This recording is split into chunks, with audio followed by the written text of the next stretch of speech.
Hey everybody, it's Steve here, and today I have a bit more of an impromptu video compared to the lengthy pre-planned documentaries that I normally busy myself with, and I do mean busy if my recent upload timeframes have been anything to go by. In the background will be just a bunch of rail fanning footage I've obtained, mostly centered around the Northeast Corridor of course, which I have a massive project surrounding in the works. But this is all the more fitting, since this project has a lot to do with Amtrak, but also other rail projects across the US.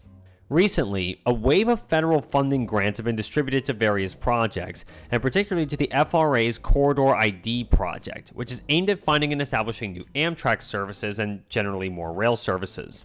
A good amount of the routes that have been ID'd have been alluded to as potential candidates beginning in earnest about 2 years ago when Amtrak released the first of their Connexus plan maps, and then a year later when the second one was released. It's worth pointing out off the bat that these maps were meant to demonstrate a long-term vision for Amtrak's network, with these maps meant to represent what it could look like in 2035, but these maps definitely serve as valuable insights into what Amtrak wants to accomplish at certain points in the project's life cycle. Looking at the whole concept from both the perspective of a business, which despite the federal government being the majority shareholder is what Amtrak is, and its quest to have services that are profitable, but also from its perspective as a public service, Amtrak seems to be making good plays to me, as the majority of the routes currently being pursued under the Corridor ID project as of this round of funding definitely appear to be ones with good ridership potential. And while they're not exactly hosting the same kind of potential in the short term as Amtrak's most profitable services by a country mile, they being the Northeast Corridor services between Washington, D.C., Baltimore, Philadelphia, New York, New Haven, and Boston, they do have considerable potential. And with proper investment, not just at the federal level, but also the state and local levels, some of them, in my opinion, could ultimately give Amtrak's second most popular and profitable service, that being the Pacific Surfliner in California between San Diego, LA, and San Luis Obispo, a run for its money. And hopefully without nearly all the problems that the Surfliner is facing right now due to erosion damage from ocean waves halting services and classic California NIMBYism. Great video about that here, by the way. Speaking of California, the Golden State gets the biggest contributions in this funding event by far, and the two biggest ones go to two massive projects. The first one of them is the maypole of controversy that is California High-Speed Rail. CAHSR will be receiving a boost of $3 billion to help its cause along.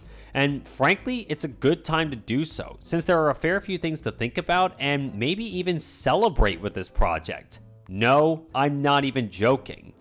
The whole topic of California High-Speed Rail is a 2-hour plus video in and of itself, and fellow creator Ampere Beep has been doing a hell of a job keeping tabs on the project and explaining it for those who want the details, but I shall explain here for the uninitiated. California High-Speed Rail is a high-speed rail project sanctioned by the California state government aimed at bringing global standard 220 mph rail services to California that's currently under construction in the state's Central Valley. The first phase of the project officially is between San Francisco and Los Angeles, but it will truly begin with an initial operating segment between Bakersfield and Merced before being extended to connect the Bay Area and the LA Basin. Long dogged by NIMBYism, lawsuits, Elon Musk creating Hyperloop just to spite the project and get more people to buy his cars. That's not even a joke. That's the only reason why Hyperloop's even a thing. He confessed to that. I wonder how that whole idea went. Oh, wait. Oh no. Anyway. And that's alongside the soaring construction costs and slow going, largely due to the project getting bugger all from the state's transport budget from Caltrans, as well as troubles with contractors. The California High-Speed Rail Authority, who oversees the project, got a massive reshuffle in 2019, a full 4 years after the project officially broke ground in 2015. Now, before I go into what it is, a little explainer.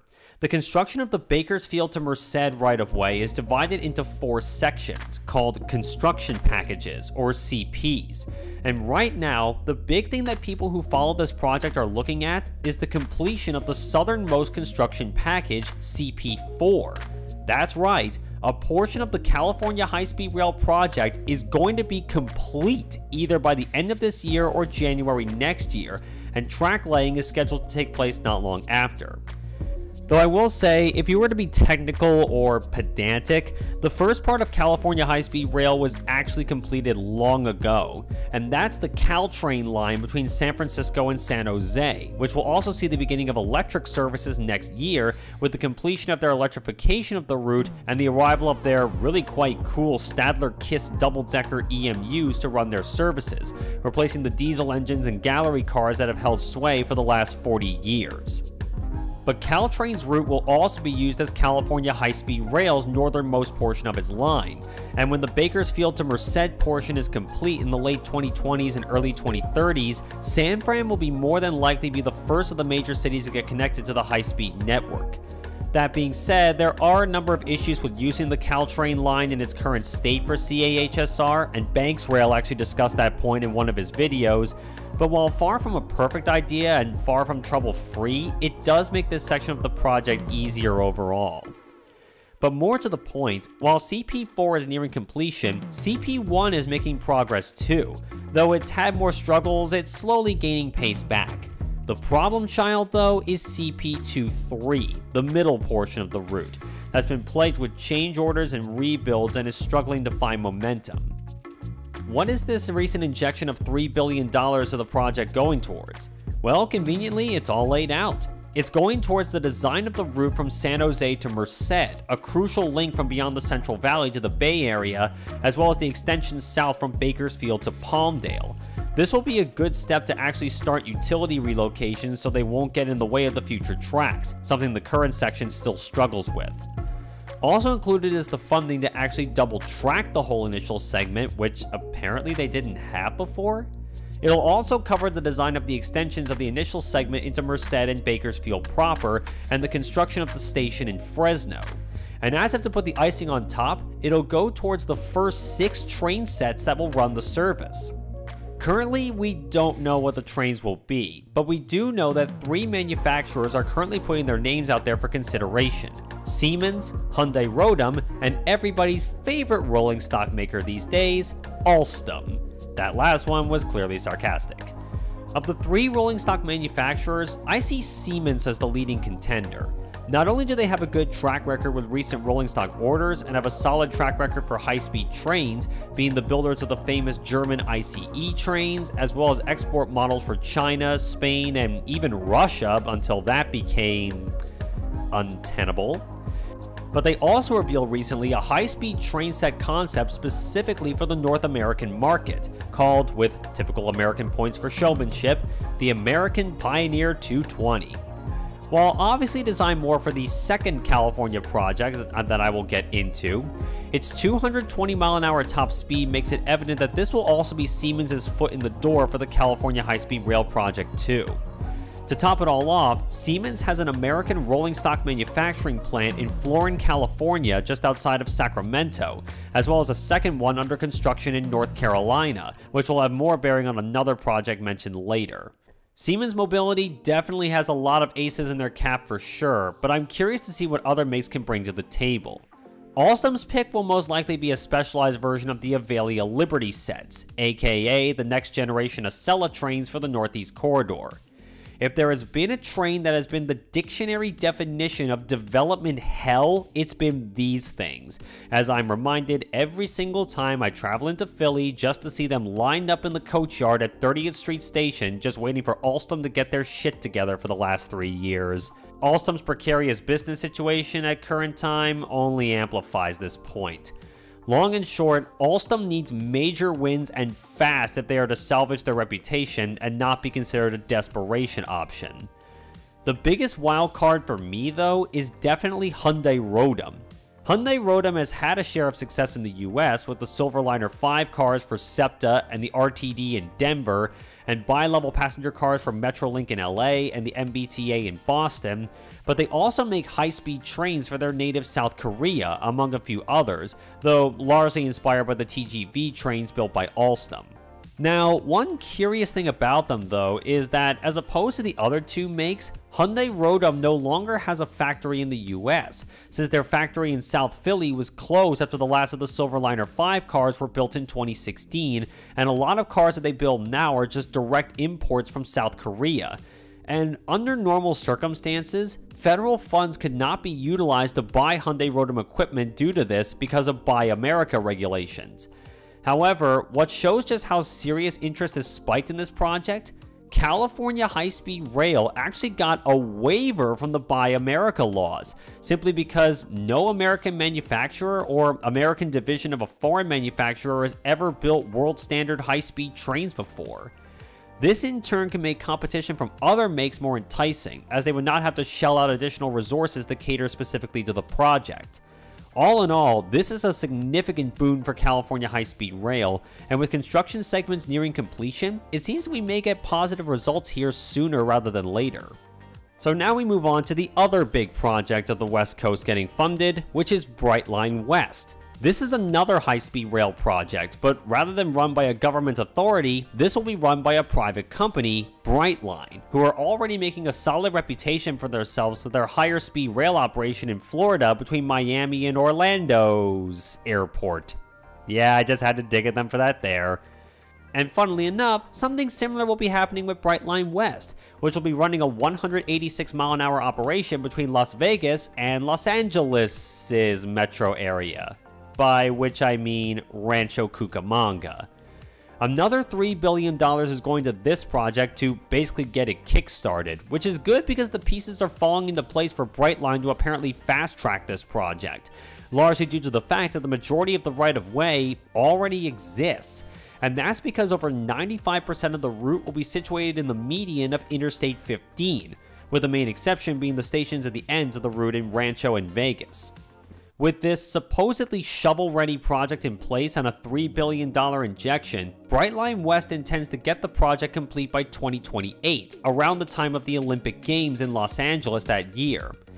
I always take fast completion dates with hefty doses of salt, especially in the US and even more so in California.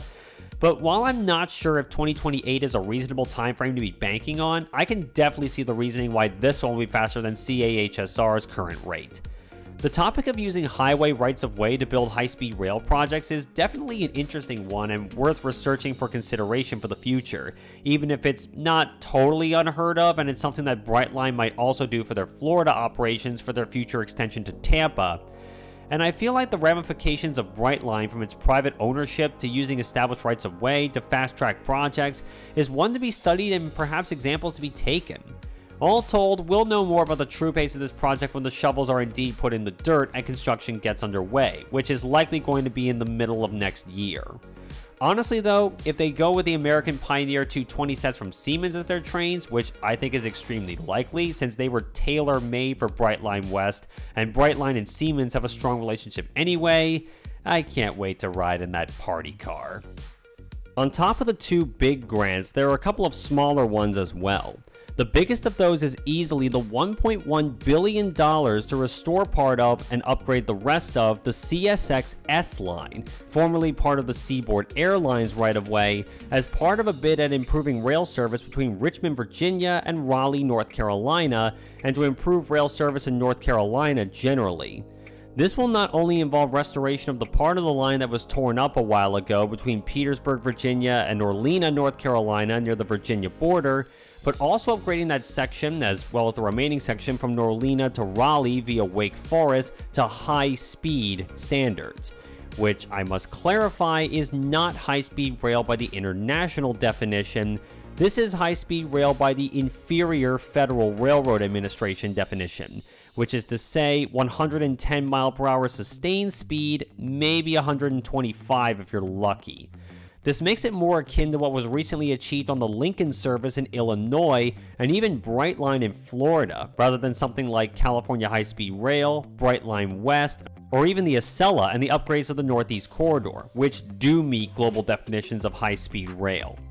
Nonetheless, this will be a major upgrade to rail service heading down to the southeast, as this will bypass a needlessly long and slow way that Amtrak trains currently take between Richmond and Raleigh, and become a crucial link between a booming Amtrak ridership market in Virginia and another booming Amtrak ridership market in North Carolina, and perhaps be a stepping stone to creating the southeast equivalent of the Northeast Corridor in the coming years. And believe you me, this is far from the only time I'll be visiting this part of the country in this video, because especially in North Carolina, there are a lot of things on the table. NC DOT is getting super serious about intercity rail, and I love it. Another big one is the funding going to Virginia as part of the Transforming Rail in VA plan.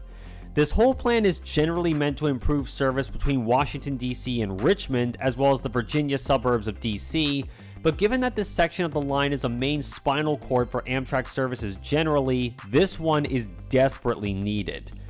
The biggest and most notable thing that this project will deliver is building a second long bridge over the Potomac River. Now for context here, the Long Bridge is a railroad bridge over the Potomac River from DC to Alexandria, Virginia, which is owned by CSX.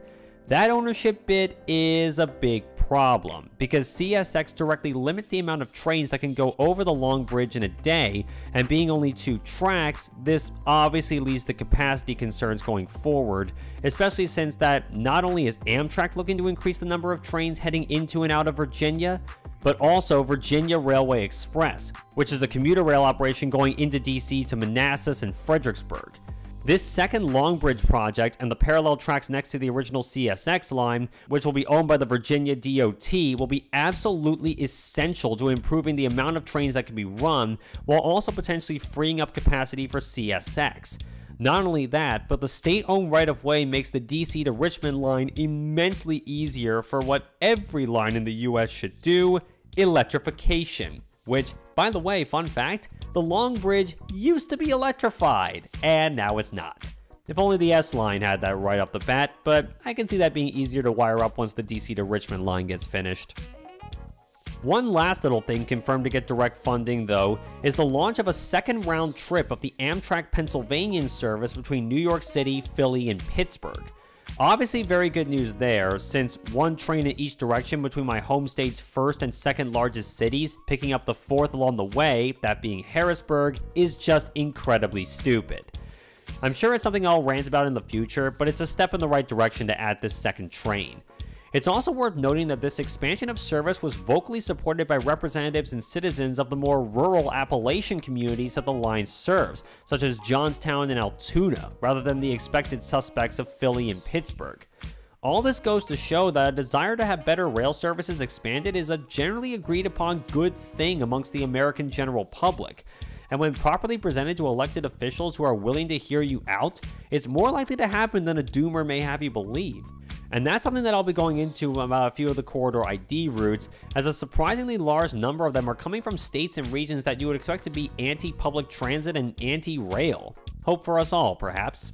Okay, so on to the things that get me the most interested for the long term in the broad scope of the country, and the ones that will have the biggest ramifications of America's intercity transport industry, I think. The grants towards improvements to current services, as well as future services being considered and put in the funding pipeline for implementation.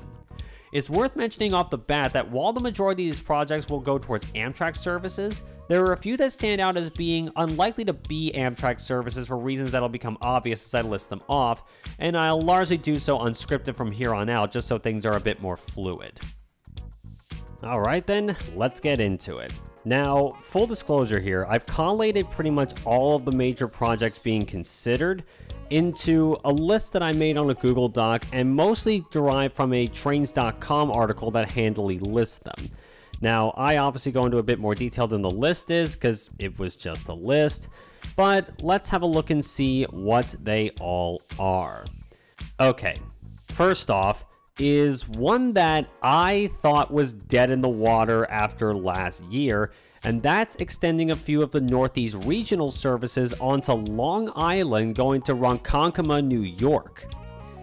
Now, the reason why this one is a bit of an oddball for me is because we saw this in the original Connexus map back in 2021, but it was taken off the Connexus map for 2022 the very next year. And there's a lot of reasons why I was skeptical about that happening. A, because you're running on Long Island Railroad territory and that whole area is incredibly well served to begin with. Also, that you would need to do a locomotive switch at Penn Station, switching over to, right now would be a P32 ACDM, one of the dual mode Genesis engines. and then eventually maybe to a dual mode charger, which Amtrak is not ordering right now. They may have to dive into Long Island Railroad's and Metro North's eventual pool for that, unless they order a few for themselves. And it's just so kind of weird that I get the idea that you want to extend a Northeast regional service out to Ronkonkoma. You want to run from like DC, maybe even Virginia, up to Ronkonkoma, or from Boston to Ronkonkoma up on the Long Island proper. But it just seems like there's a lot of complications here, especially with MTA and who owns the Long Island Railroad, mind you. That's going to be a hard one to pull off, I think. So interesting to see how it will go, but I'm definitely skeptical. So yeah, not a great start. But the next one is actually a good one. The next one takes us all the way to the other coast. It takes us over to California, and it's a proposed extension of the Capital Corridor.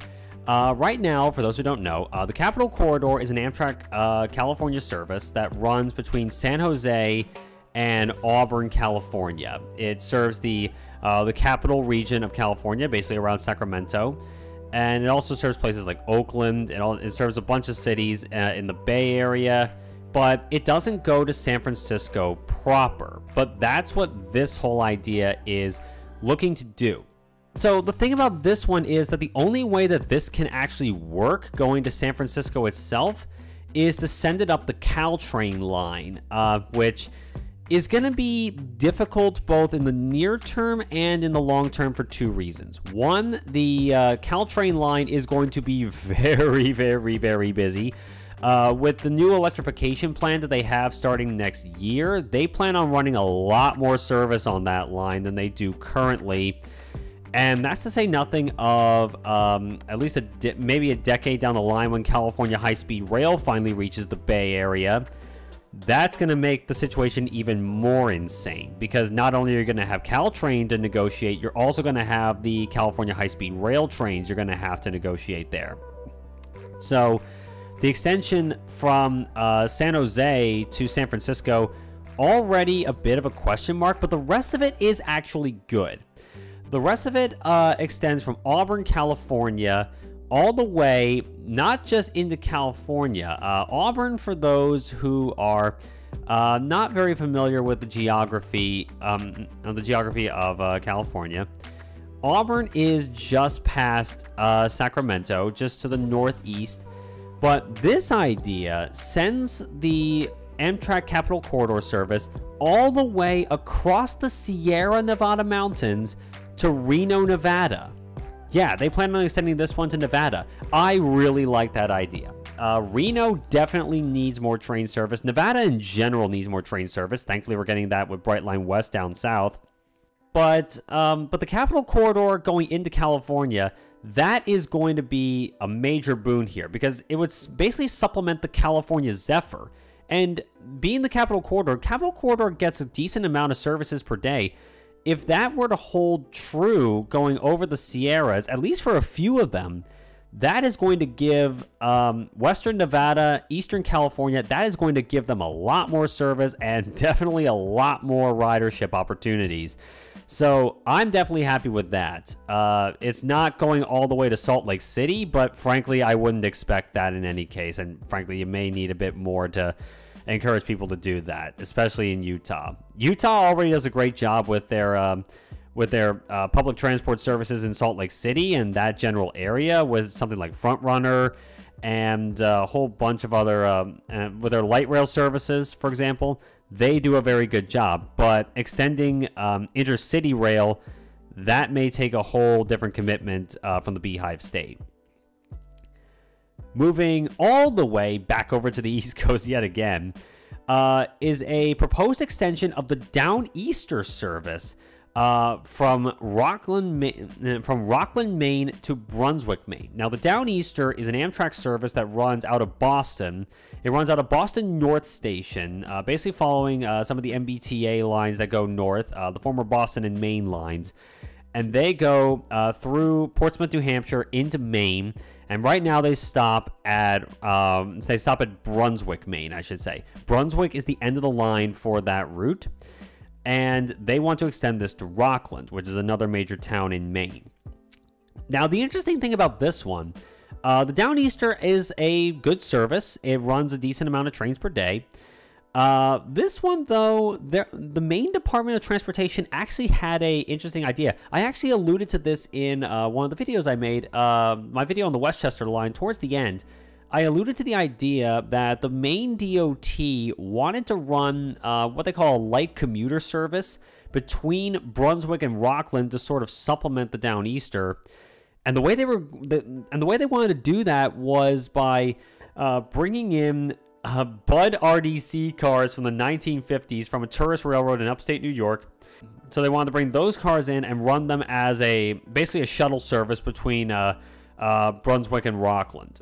This idea, I think, is better overall. You get direct service between Rockland all the way down to Boston and onto one of the very few rail services, period, let alone Amtrak lines that go through New Hampshire. New Hampshire is just a basket case when it comes to rail services. I think that's been alluded to by a few other creators as well. I know Alan Fisher has probably mentioned it a few times, and so has PensyFan19 for that matter. But extending the Downeaster to Rockland, that is really cool. I definitely like that idea, and hopefully it would be more than just a few trains per day that runs up there. They would have to negotiate with CSX to do it. But ironically enough, I think CSX may be easier to work with than Pan Am, who previously owned that line, because I think I heard from places that the owner of Pan Am was a bit of a jerk when it came to Amtrak services. The fact that they run more than 5 trains a day, 5 round trips a day, I should say, in each direction on that line is impressive. Next one is an extension of the Green Mountain Corridor. The Green Mountain Corridor is... so if you ride on the Northeast Corridor and you go to New Haven, there's some Amtrak services, Northeast Regional services, that go to Springfield, Massachusetts. And to do that, they have to switch to a diesel locomotive at New Haven to go up the CT Rail Hartford line, going up to Hartford, Connecticut, and then all the way to Springfield. This would, and eventually if you ride on the longest train to serve that route, which is the Vermonter service, you go all the way up to St. Albans, Vermont. I believe this one, though, is a very different thing. This one goes via New York. So this one follows the Empire Corridor, going from New York Penn Station up to Albany and then Rutland, Vermont, and then this one would extend it to Burlington, basically following the route of the Ethan Allen Express and basically joining up there. It really is impressive that Vermont is as serious as they are, it would seem, about improving rail services there for such a tiny state. It is genuinely impressive. I definitely would expect it from a state like Vermont, given their streak and the fact that they own the state of Vermont pretty much owns all of the right of way in Vermont, so that makes things a bit easier to work with. But it does genuinely impress me that Vermont is as serious as they are about this. I can definitely see some redundancy on this route here, but that redundancy does come in the form of increased frequency going up to places like Burlington, because I think the Ethan Allen Express is only a once-a-day thing, and of course the Vermonter is a once-a-day thing going up to St. Albans, which runs on a different line. That's actually another one I'll be talking about later. Meanwhile, running into the middle of the country, another extension here. This first bit, I should note, is going to be mostly extensions. This is going to be extensions of current services. The new services will be coming a little bit later. So this one here is an extension of the Illinois Zephyr and the Carl Sandburg service.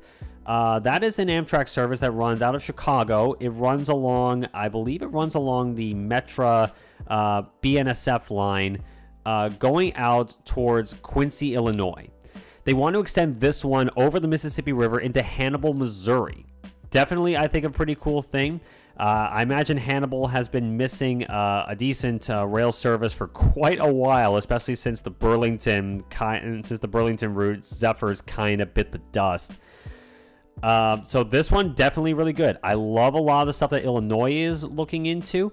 They seem genuinely interested, and a lot of Amtrak Midwest services are slated to to be in line for improvements. I definitely like this.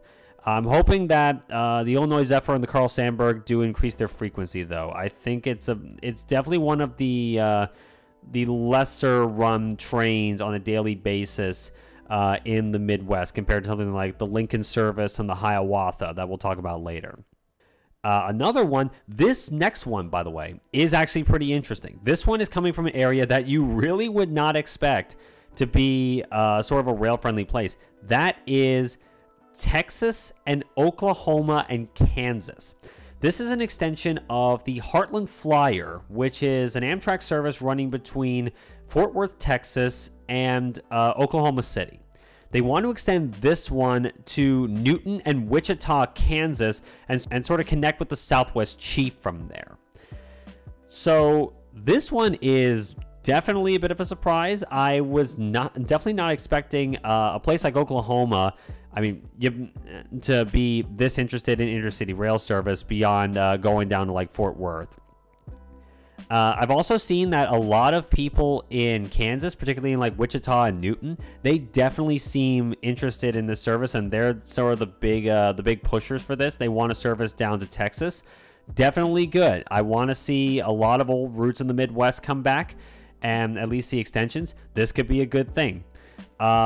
Again, the main thing for me, though, even if it extends there, is to improve frequency between Fort Worth and OKC.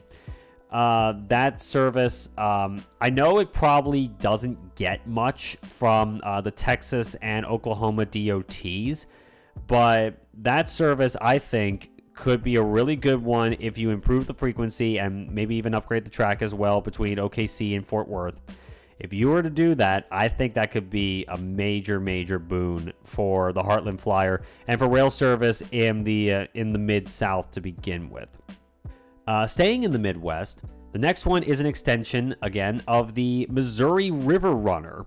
This is a proposed extension of this service. This runs between Chicago and Kansas City via St. Louis, following the same route as the Lincoln service does, which I likely will be alluding to later.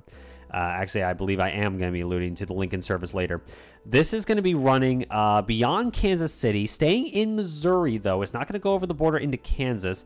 Apparently, they're going to extend it up north to St. Joseph. Not too familiar with St. Joseph, but I did see on the Connexus map there was an idea to extend a line from Kansas City to St. Joseph and south to Branson. And I know Branson is a major resort area in the Ozarks. That could definitely be a good service to run, especially in the summer months. Extending it to St. Joseph, definitely an interesting idea. I'm definitely keen to see what the Missouri DOT will contribute to it. If they've gotten it onto the Corridor ID, onto the Corridor ID project, I think it could be majorly interested, because the thing about the Corridor ID, before I go much further, is it's basically giving the DOT's funding to directly research the statistics of a proposed service. So if you were to have a corridor lined up for this, you would have you have a dedicated stream of funding to pursue research into this corridor, and then eventually, if it proves like it's going to be something that could work quite well, the DOT will continue further working with the FRA and with Amtrak or whatever operator they're going to be working with to go further and further along here. Some of these projects are a lot further than others. I'm not sure how far the St. Joseph idea is. I would like for it to be the case because, again, the Midwest had a lot of rail services, a lot of really good rail services too, and then they lost it after the 50s, 60s, and 70s. To get that back again would be amazing, especially to like a lot of smaller communities that haven't had it for years. Next one is a improvement project and an extension idea for the Pacific Surfliner. I talked about this train before. It's Amtrak's second most popular and second most profitable corridor. This runs currently between San Diego, Los Angeles, and all the way up to north to San Luis Obispo, about roughly halfway between the Bay Area and the LA Basin in that case. But this idea is to extend it a bit further south, this time going south past San Diego to San Ysidro, which is right near the Mexican border. definitely an interesting idea. San Ysidro, I've definitely heard of it. It's definitely I wouldn't say a major city in California, but it is definitely a noteworthy city. And not only is that extension to San Ysidro being considered, but also funding for the improvements to reliability. And oh my God, does the Pacific Surfliner need that? I mentioned a link earlier that I put in the video about the channel is called Metamodernism. The guy is fantastic. He's from LA. He definitely knows this idea he definitely knows the area incredibly well. And he goes into great detail about the problems that the Surfliner has. But the main things is the fact that the track is out of action for the last few years, on and off, because of erosion damage from ocean waves, because it runs right along the coastline in certain places. It's an absolutely beautiful journey, but that coastline run is going to be a problem with rising sea levels and more erosion damage. In fact, you even see along that line, there's a lot of like multi-million-dollar mansions that were built above the line. They're completely abandoned because the ground beneath them is eroding rapidly. Now, obviously, this warrants a lot of attention. It really should. Caltrans, as I mentioned before, is a bit of a jerk when it comes to rail services because they kind of got that car brain going on there with all those freeways. That's a whole other thing, but it's definitely something Caltrans has to work through. But there's two main projects to improve reliability, and that's two tunnel projects to move the line away from the coast and generally make it so that you don't have to deal with this problem anymore. One of those projects is moving along a bit better than another one, and the one that isn't is in a notably NIMBY area when it comes to any sort of public transportation, and that's Orange County, California. Metamodernism explains it better than I do, but yeah, definitely gonna be taking a bit of a while on that one, especially since Orange County is probably going to be dragging its heels. But all told, if this is going to be primarily going towards improvements in reliability, I would definitely take that over the extension to San Ysidro. Not to disrespect anyone in San Ysidro if you're watching this, but it's good to have a major rail corridor be reliable, ideally double-tracked as much as you can and electrified, before we look to extend further. It's good to have a core section before you branch outwards, in my opinion, for that sort of thing. And speaking of a core branching out, the next one we head back to the Midwest. This one I definitely really like. This one is an extension of the Hiawatha service, which right now is a fairly short Amtrak route, but a fairly frequent one as well. Between Chicago and Milwaukee. They want to extend this up to Green Bay, Wisconsin. Yes, that Green Bay, the home of the Packers. So yeah, for all the cheeseheads out there, you might be getting trains again. As if you couldn't be even more insufferable. There, one of the main things that they want to improve is line speed. They want to improve it to 90-mile-per-hour operations, but they also want to improve frequency. They want to go from 7 daily round trips to 10 daily round trips. Definitely a good improvement. My main thing is that it really starts to get good around that point, around 10 round trips a day.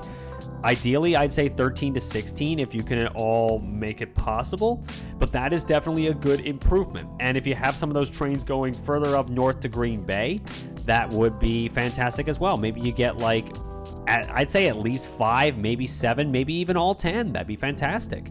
Because if I'm being honest, the Hiawatha is kind of short as far as Amtrak corridor routes go. If you get a little bit further up into northern Wisconsin, that could definitely be a major boom for them. You get a lot more riders and you get a lot more trains going through a lot of places. Jumping back to California again, the next one is an improvement to the Amtrak San Joaquin service. And it's kind of funny I'm mentioning the San Joaquins here because finally they got their new Siemens Venture train sets that they have been waiting, 3 years to get on that line? And for those of you who don't know, the San Joaquins is an Amtrak service that runs between Oakland and Sacramento. There's 2 branches, one that goes to Oakland, another that goes to Sacramento. And right now it goes to Bakersfield down south. They want to extend the Sacramento leg of the line from Sacramento to Chico and Redding, which is further up in Northern California. And they also want to improve frequency. Definitely very good. All very good stuff. One thing that I did hear that could give me some pause for thought on this one is California High-Speed Rail. Because when California High-Speed Rail gets started, in the Central Valley and then extends to the Bay Area and eventually to LA, that one I think will come after the Bay Area. But once the Bay Area gets connected, it's been suggested that the San Joaquin service may be truncated to just connect with California High-Speed Rail from there. I really don't want that to be the case because I would love to see CAHSR become more of an express service by comparison, with the San Joaquin staying on the current right-of-way to serve more local communities. I would definitely love for that to be the case. There's been some question over whether that will be the case. I hope that stays. I want the San Joaquins to stay alongside California High-Speed Rail. It'd be a great little supplement to it.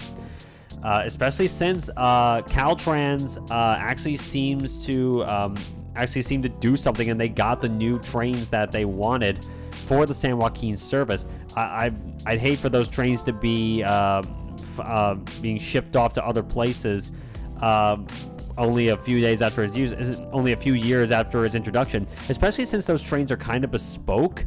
And by bespoke, I mean they don't have a cafe car is one of the main things. They have vending machines for food service, which is definitely a letdown, especially if you're used to Amtrak cafe cars like I am on my Amtrak trains here in the Northeast. But yeah, that's going to be an odd one. Maybe if they do get rid of it, the trains could find life on other corridors, especially with all the corridors that we're looking to get down the line.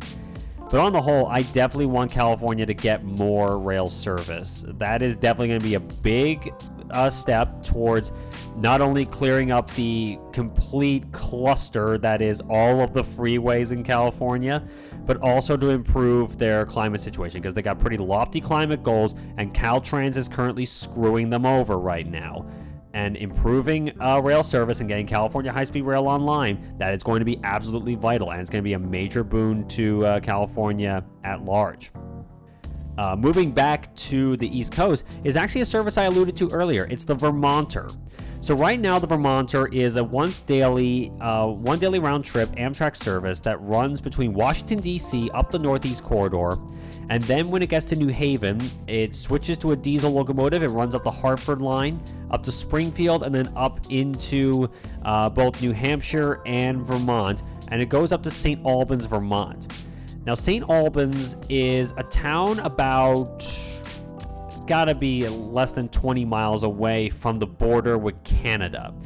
And what they want to do here is to extend the Vermonter into Canada. They want to extend it to Montreal and basically serve as another route to supplement the Amtrak Adirondack service, which connects New York City to Montreal as well. And this would go, of course, by Massachusetts, by Vermont, by New Hampshire, by Connecticut. It would give a different ridership demographic going up to Montreal. And not only do they want to extend it, but this is going to be a common theme for Amtrak services that go across borders. They want to set up a customs pre-clear facility. Now, I personally have never ridden an Amtrak service going across national borders. But I have seen on the Maple Leaf, they do have to stop the train on, I think, both the American side and the Canadian side at Niagara Falls and check passports on both sides before you go. That is definitely very, very tedious. If you have a pre-clear facility somewhere along the line, you get everybody clear before they get on the train, and it would make the trip incredibly smooth. It would be just as easy as going across the state border, ideally. That's what I'm hoping will be the case. So that's going to be a common recurring theme for Amtrak services that go across borders. Is they're going to aim for getting customs pre-clear facilities, and the Vermonter that runs very close to the border will actually run over the border and into Montreal, which would be fantastic. So, now the next one is A very interesting one. This is an extension of Amtrak Northeast Regional Services further south, which could be an interesting allusion to an idea we have later. But this is an idea to extend some Amtrak services that go into Virginia, particularly the ones that go to Roanoke. Some of them go to Roanoke, some of them go to places on the Virginia coast. But this one is to extend the route from Roanoke, going through Christiansburg and going down to Bristol, which is right on the border with Tennessee. In fact, Bristol straddles the Tennessee-Virginia border. It's also home of Bristol Motor Speedway, by the way, and me being a racing nerd, I know what that is. And pretty cool to actually take a train to Bristol, baby. But this would be very interesting. I do know part of this line was bought by the Virginia DOT. I believe it was this one that was bought by the DOT off of Norfolk Southern. So this one could be very interesting. It could finally get a rail service just touching the border with Tennessee and serving some very underserved Appalachian communities in rural Western Virginia. So that, I think, very, very cool idea. I'd love to see how that goes. I'd love to see if, how much interest there is from those communities. I'm sure that if it does get implemented, they would love it anyway because, hey, you get train service out to these more rural places off the beaten path in Western Virginia. That'd be fantastic. Going back to cross-border services, by the way, 2 of them in a row after both this one and the one after. The first one is the Wolverine. Now, the Wolverine is an Amtrak service that runs from Chicago to Detroit. They want to extend this one to Windsor, Ontario, just across the Detroit River. So the idea here would be to extend the line going through the Michigan Central Railway Tunnel that directly connects Detroit and Windsor. And that would be really cool because that could be a direct connection to the Quebec City-Windsor corridor, which is Via Rail Canada's most popular service. That could be a major boon for not just cross-border services in Michigan, but also services in Canada as well, because that could be an interesting connection going into Detroit. And if they have a customs pre-clear facility, like what they want to do with the services like the Vermonter and, as I'll talk about in a bit, the Adirondack and the Maple Leaf, if they were to do that, that would definitely be a major, major boon and make things a lot easier going across borders. Honestly, though, with the Wolverine in general, I think the first thing I would do is to try and push for improved frequency. Because right now the Wolverine has 3 daily round trips, so that is 3 daily round trips only going between 2 major cities in the U.S., Chicago and Detroit. If you were to expand that to, I'd love it to be around 10, maybe 5 or 7. If you were to slowly improve that, that would be a major boon, especially since the Michigan DOT has improved the speeds on the line. They run 110 miles an hour on that service, kind of like what you see with the Lincoln service. So that could be major, major, major improvement right there if you were to improve frequency. So good idea for extending it to Windsor in the future. I would push for frequency first and foremost, though, on your core service. And as I alluded to before, the next improvement is to the Adirondack service. Not much would happen here. The main thing is the customs pre-clear facility, which would majorly improve your journey time just by the fact that you're not stopped at the border for so long. But I will say another thing that this is not so much what Amtrak would be able to do, because it would be on the Canadian side. Because once you get over onto the Canadian side of the border, it is apparently ungodly slow going from the border into Montreal. Like, what are you doing? What are you doing, Canada? That route needs better track there. I've heard stories of like trundling along at like 20 miles an hour from the border going into Montreal. That is shameful. That is just unacceptable. That needs a major, major improvement. That's not so much something Amtrak or any American rail operator would do. That would be more on the Canadian side of things. So Canada, I know there's some rail projects you want to do. Some of them have more worth than others, and some of them I definitely question. But that is one I think that would be majorly good for cross-border services. It's probably not that high up the totem pole for you, but definitely consider it. I can't imagine it's a backbreaker.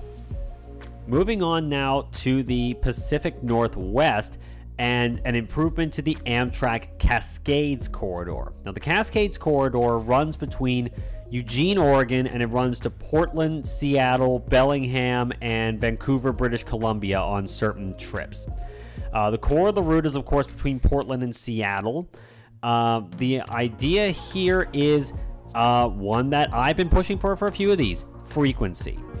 They want to get 16 daily round trips, particularly between Portland and Seattle, which is the core of the route, and at least 6 trains continuing to Vancouver and Eugene in each direction. Right now, the current frequency is 7 trains, 7 round trips between in the core section of the route. You would have to negotiate with BNSF, I would imagine, and BNSF are jerks, especially with what they've been doing with Sounder, which is Seattle's commuter rail. But it's definitely going to be worth it, especially if you can find ways to run your own right-of-way, or even if WashDOT just buys out the lines outright, which I would love for them to do. Not sure if they've got the macho to do it yet, but they really should. But this is definitely one of those ones I really like, because it's doing something that genuinely improves the service, and that's running more trains. Especially since the Cascades Corridor is going to be one of the first routes to get the new Siemens Venture train sets, the Amtrak Aero sets. They're going to be one of the first ones to get them in 2026. That is going to be a major improvement to service, I would think.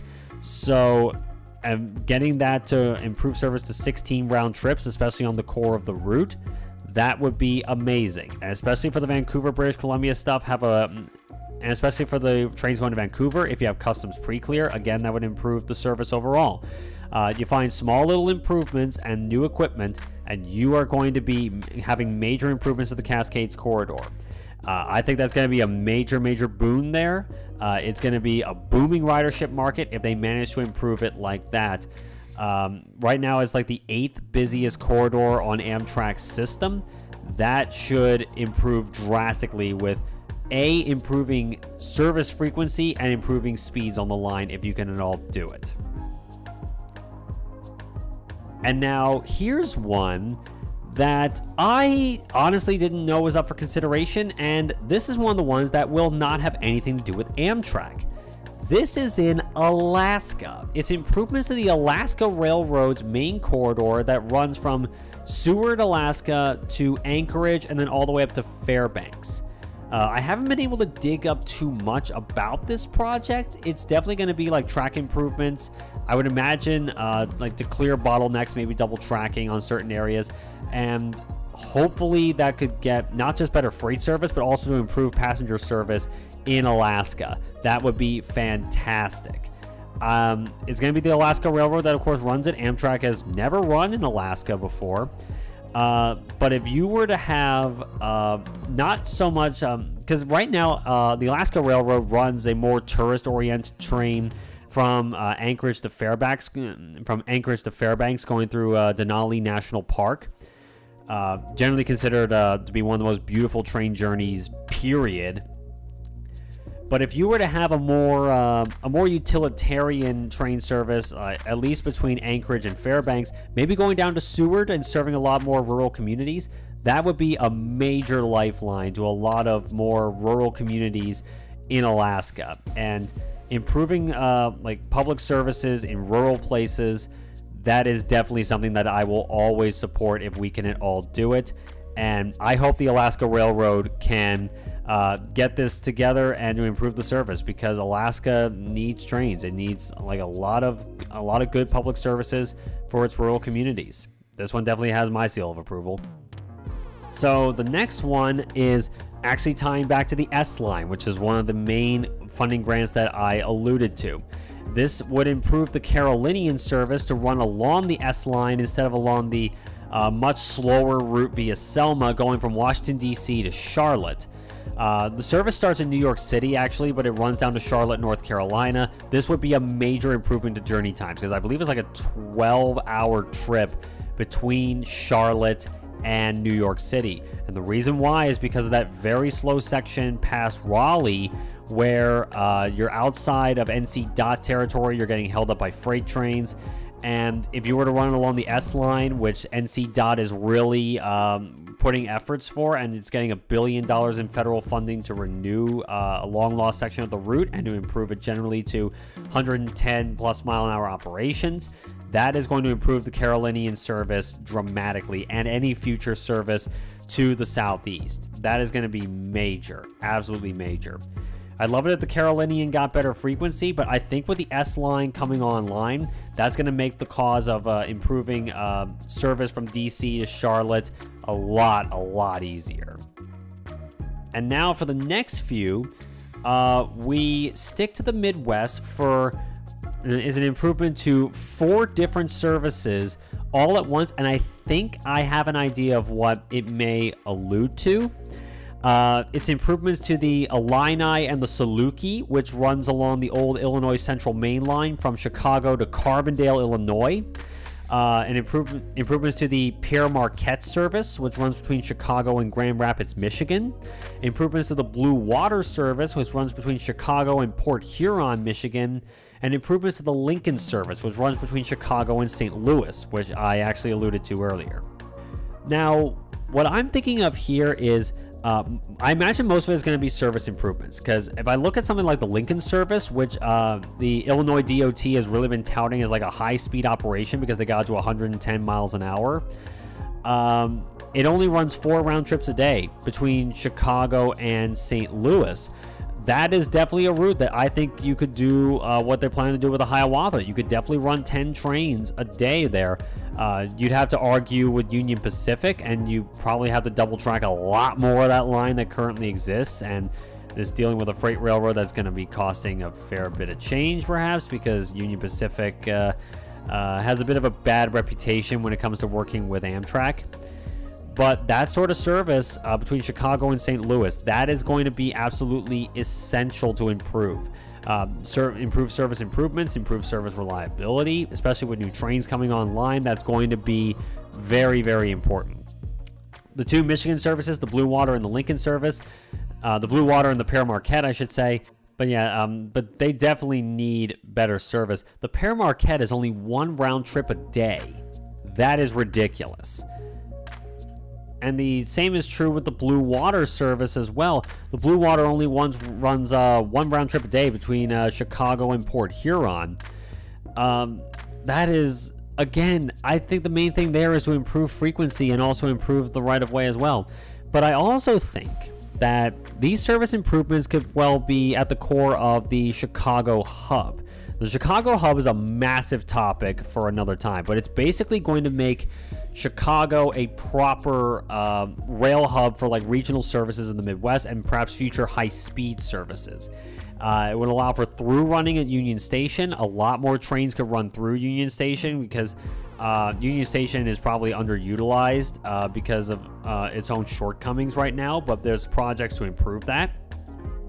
That's definitely a bigger topic for me to discuss later on down the line. And I know other YouTubers like, for example, Lucid Stew has talked about possible high-speed rail Chicago hub projects, and there's going to be probably a fair amount of talk about it from a lot more people in the Midwest. And the next 2 routes, by the way, that are getting improvements, these are actually going to be long-distance service improvements. A very rare thing on this list. And these 2 routes are the Cardinal, which runs between Chicago and New York City, and the Sunset Limited, which runs between Los Angeles and New Orleans. These 2 routes only run 3 times a week per direction. This idea is to improve the service to daily service once again. Absolutely necessary. Because the thing with, at very minimum, any service must run at least once a day. That is the bare minimum you must do to have a good service, from what I've seen. Because if you have a service that you only run on certain days of the week, people are just not going to bother. They're not going to bother taking the train if the schedule is inconsistent, and 3 times a week is inconsistent. There's actually an Australian YouTuber called Tateset that I highly recommend. The dude makes fantastic content. He discusses a similar problem with long distance routes in Australia. Namely, he has a video about the Overland service, which runs between Melbourne and Adelaide, which is even worse frequency wise than any Amtrak service. I know that's hard to believe, but it's absolutely true. It only runs twice a week, which is insane. And definitely check out his video, because it really shows not only the massive potential that long distance trains have for the future, not just in Australia but also in the US, but just how badly things can be run. Moving swiftly along though to definitely a more frequent service is improvements to the Empire Corridor, which is between New York City, Albany, Schenectady, and Buffalo. I imagine this one is going to be, again, improving service frequencies. I haven't seen too terribly much about this whole idea. Definitely run more trains, though. The Empire service is a very vital corridor for New York State. But yeah, I haven't seen too terribly much about the improvements to the Empire service. I definitely hope it's going to be something that improves reliability, and hopefully something that improves the service overall. It'd be great to, I imagine, I'm not sure what it would be, frankly. It's already an okay service. Maybe run more trains along that line and hopefully set the groundwork for future electrification beyond Poughkeepsie and have it not be third rail. I'd love for it to be overhead wire all the way from Penn Station up through Poughkeepsie, Croton, Harmon, to Albany, ideally, maybe all the way to Schenectady, ideally to Buffalo. That is definitely the end goal for that corridor. Electrification all the way to Buffalo and into Canada with the Maple Leaf service.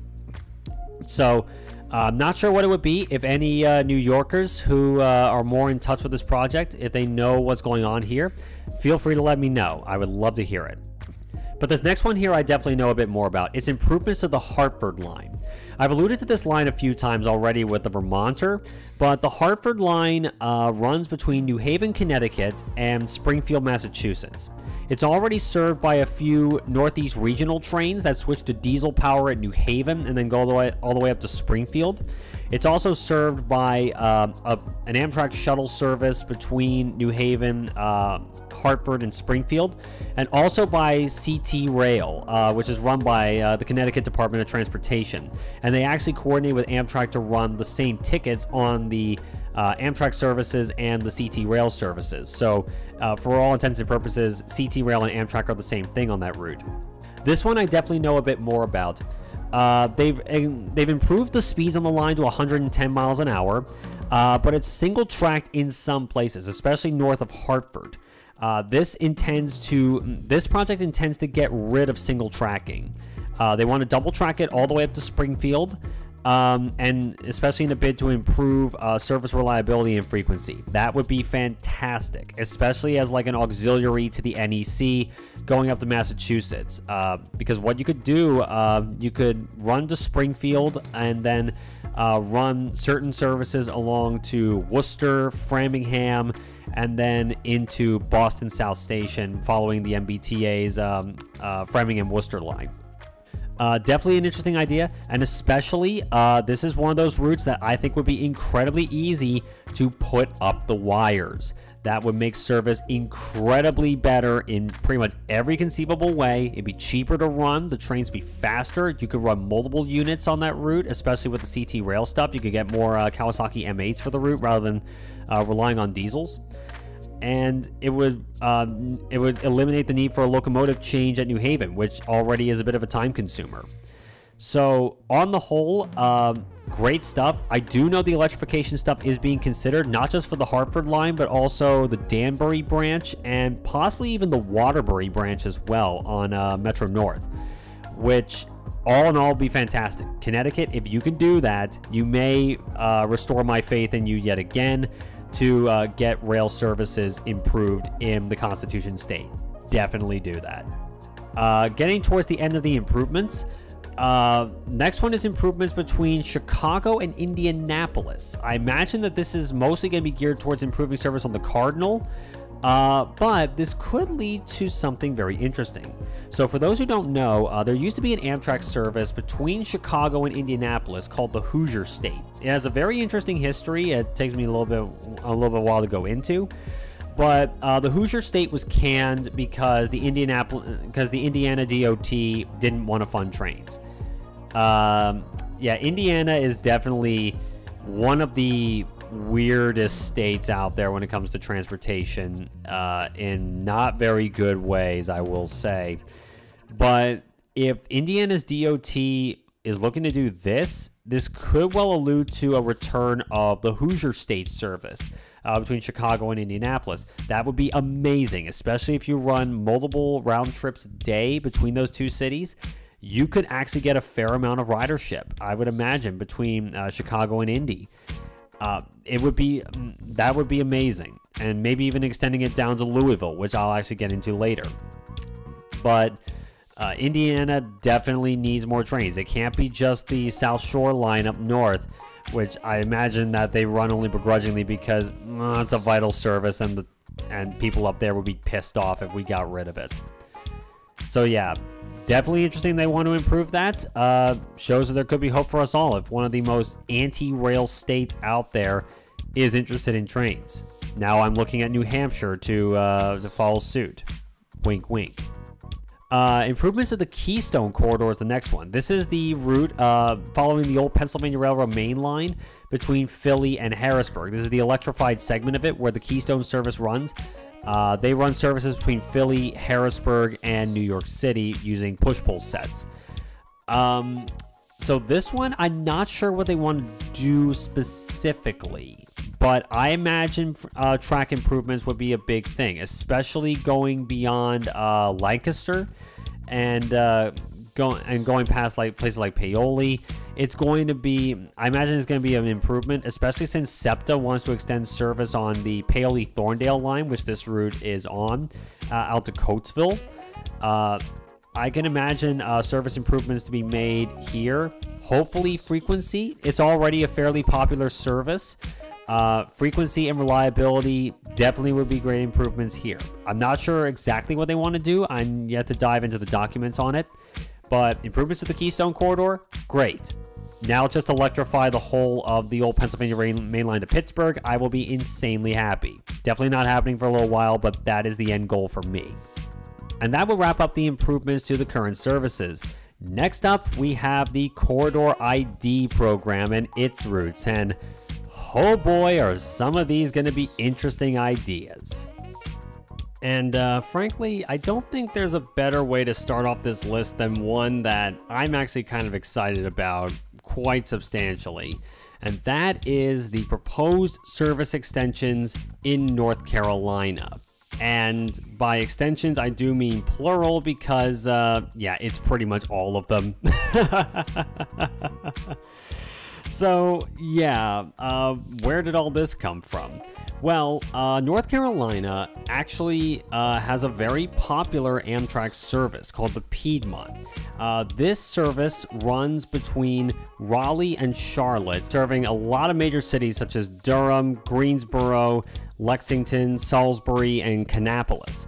So there's a lot that's already covered by this one route, and it covers the two most prominent cities in North Carolina, but there are a lot more out there, and NC DOT really wants to get the ball rolling, especially with the S-Line getting all this funding here. I think that bodes well for North Carolina's chances to get this going.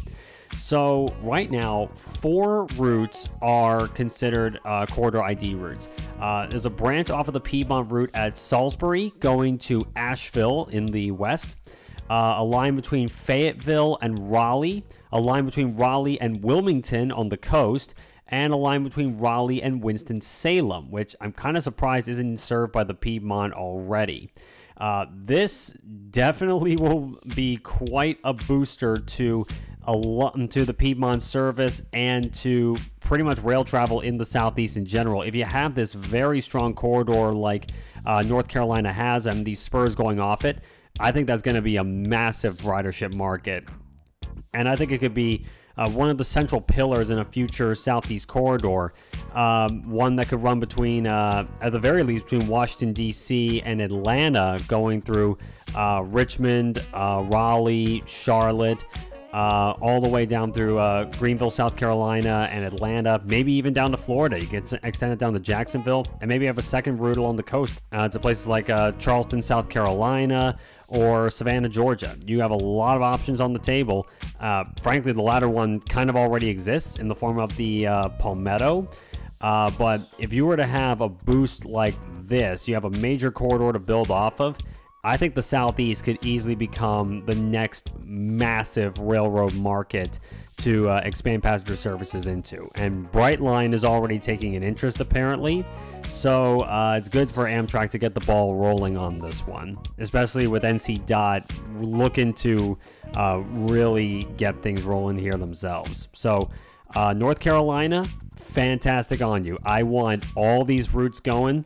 I want this to happen. I want the Southeast to have more trains again. Let's go.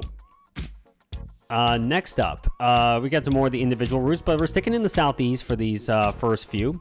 And this one is one that should have existed a long time ago. It should have never gone away. It's Atlanta to Savannah, Georgia. Yeah, there is no direct rail service between Atlanta and Savannah, between the biggest city in Georgia, one of the key cities of the Sun Belt of the Southeast, and, in my opinion, one of the most beautiful cities in the United States, Savannah. There is a lot to love about a rail corridor like this, and it would go through places like Athens, Georgia, a major college town.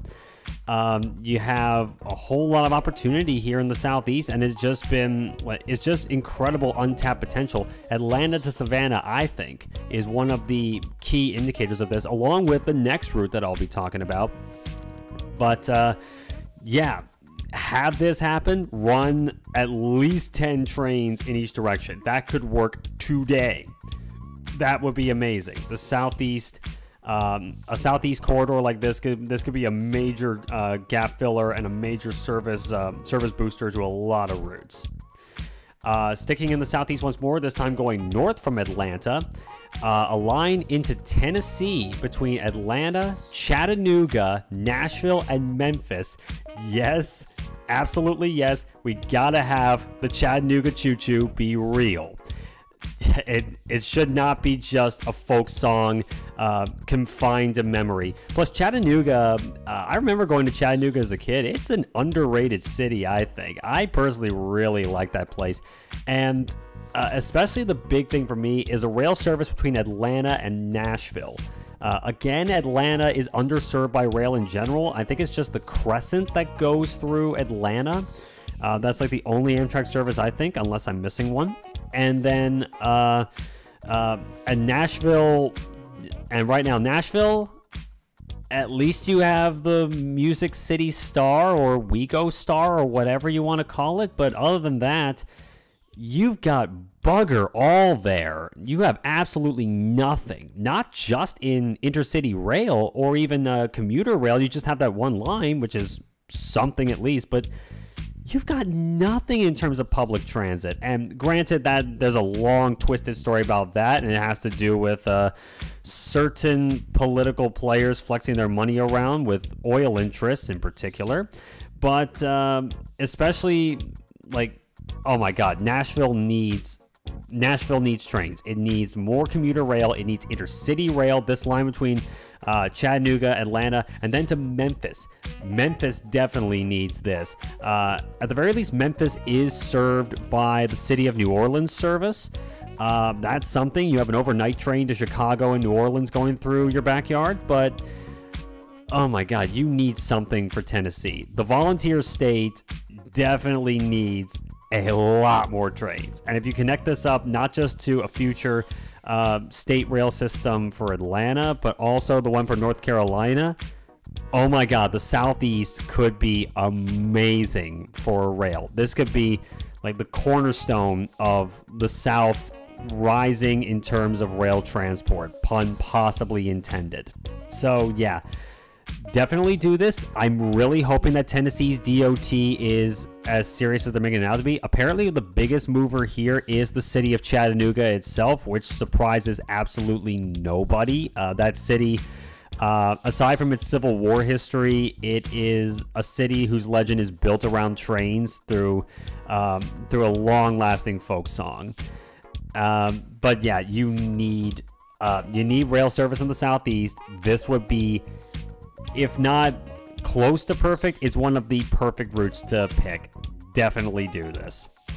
Staying in the Southeast, moving a bit further to the west this time, we have New Orleans to Baton Rouge. Now, this area of the country on the Gulf Coast is an interesting one. They are actually getting an Amtrak service, and just an intercity service too. It's not just a long-distance one.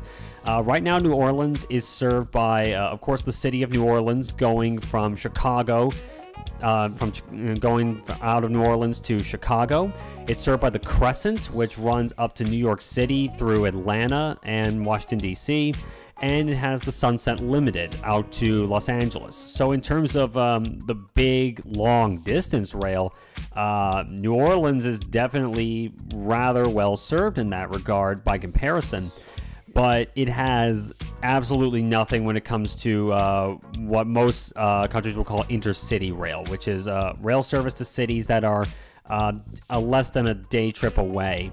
And that is thankfully what they are getting right now with a new service called the Mardi Gras, which will run from New Orleans up to Mobile, Alabama, through southern Mississippi, through Biloxi.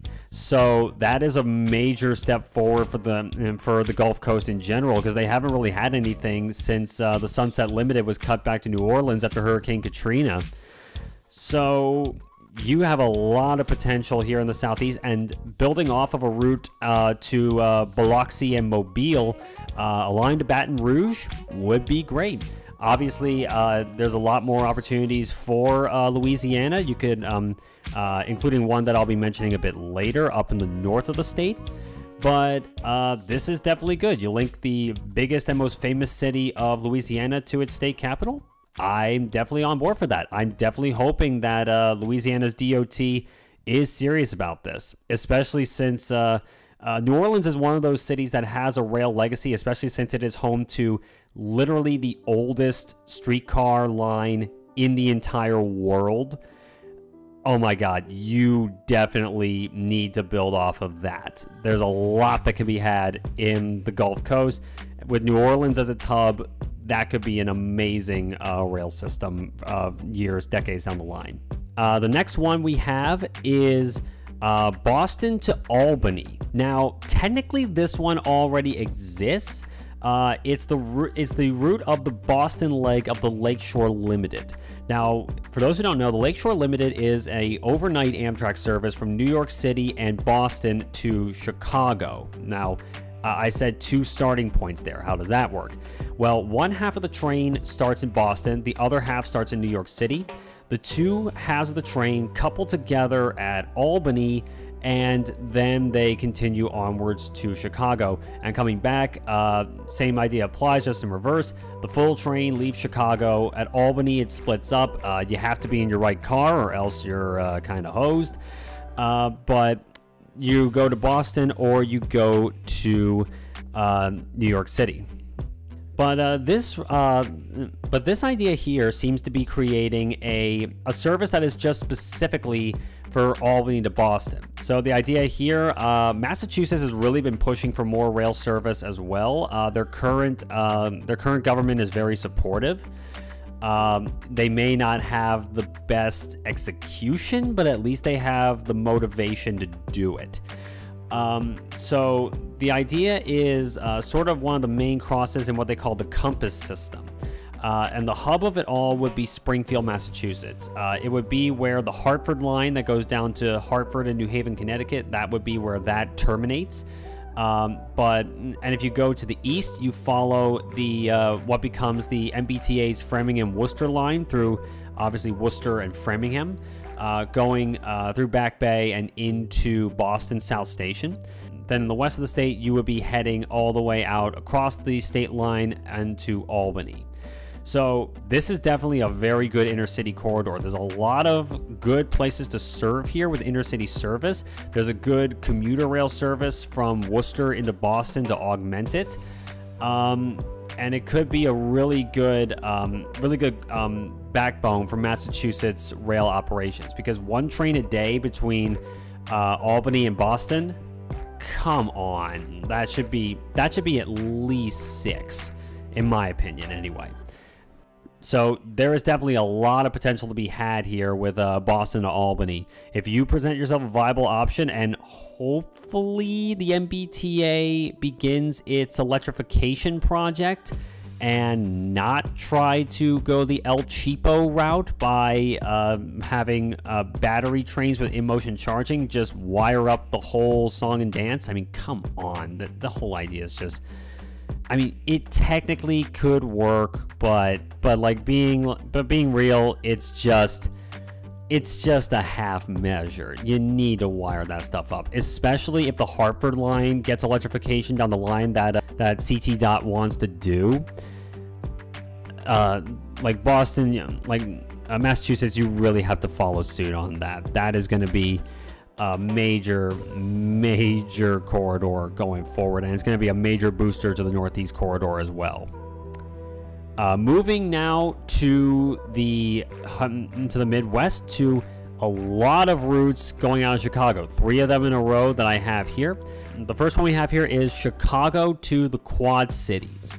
Now, if you don't know what the Quad Cities are, they are 4 cities very close to each other on both sides of the Mississippi River. You have Rock Island and Moline, and also East Moline in Illinois, and you have Davenport and Bettendorf in Iowa. Obviously, the big one... Now, the notable thing for me would be running the service, most likely would run into Rock Island. Rock Island has a long history of rail. In fact, there was a railroad named the Rock Island Line. So that is definitely a major opportunity, I would think, there. It's about 500,000 people in the 4 cities. Rock Island itself is about 37,000. It's one of the smaller ones, but I would wager it's one that still has a possible connection into a possible connection by rail. Building it out to Iowa, maybe to like Davenport, that could be something that you could do. If there is a bridge over the Mississippi River that can handle it. I'm not 100% sure. I'll probably add it in as an annotation. But it's one that should happen. I just wonder if it's high up on the totem pole, because I've seen some back and forth of whether it's going to appear on the Connexus map or not between the first one and the second one. With this corridor ID funding, it's definitely seriously being considered. I'm just hoping that it stays there for the people that live there. So the next one out of Chicago would be another fairly short one as far as Amtrak services go. It would be Chicago to Peoria, Illinois. This is one that has existed before in a lot of guises. Peoria is one of the more substantial cities in Illinois that's not Chicago, basically, because Chicago pretty much dominates everything in terms of Illinois' population. But Peoria, definitely one to consider, especially with Illinois looking to expand services more generally. Plus, you could possibly connect it to a place like Springfield and have it connect with the Lincoln service if that service were to improve there. So it wouldn't be just a Chicago feeder. It could be more of an Illinois circulator in a lot of ways. There's a lot of potential for cross connectivity in Illinois, I think, with like the Lincoln service, the Illini, and the Illinois Zephyr. You could have like a radial route, perhaps. That's one idea that I may touch on in future videos generally about like ring routes in general and why we need more of them for not just intercity rail, but also for local transit, whether it be bus, trolley, train, what have you. We need more ring routes. So having that as a possible connection, that could be fantastic. But Peoria, definitely definitely is one that could be really, really good.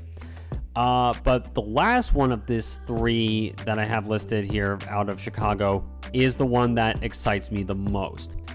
This one is Chicago to Pittsburgh through Fort Wayne, Indiana, and Columbus, Ohio.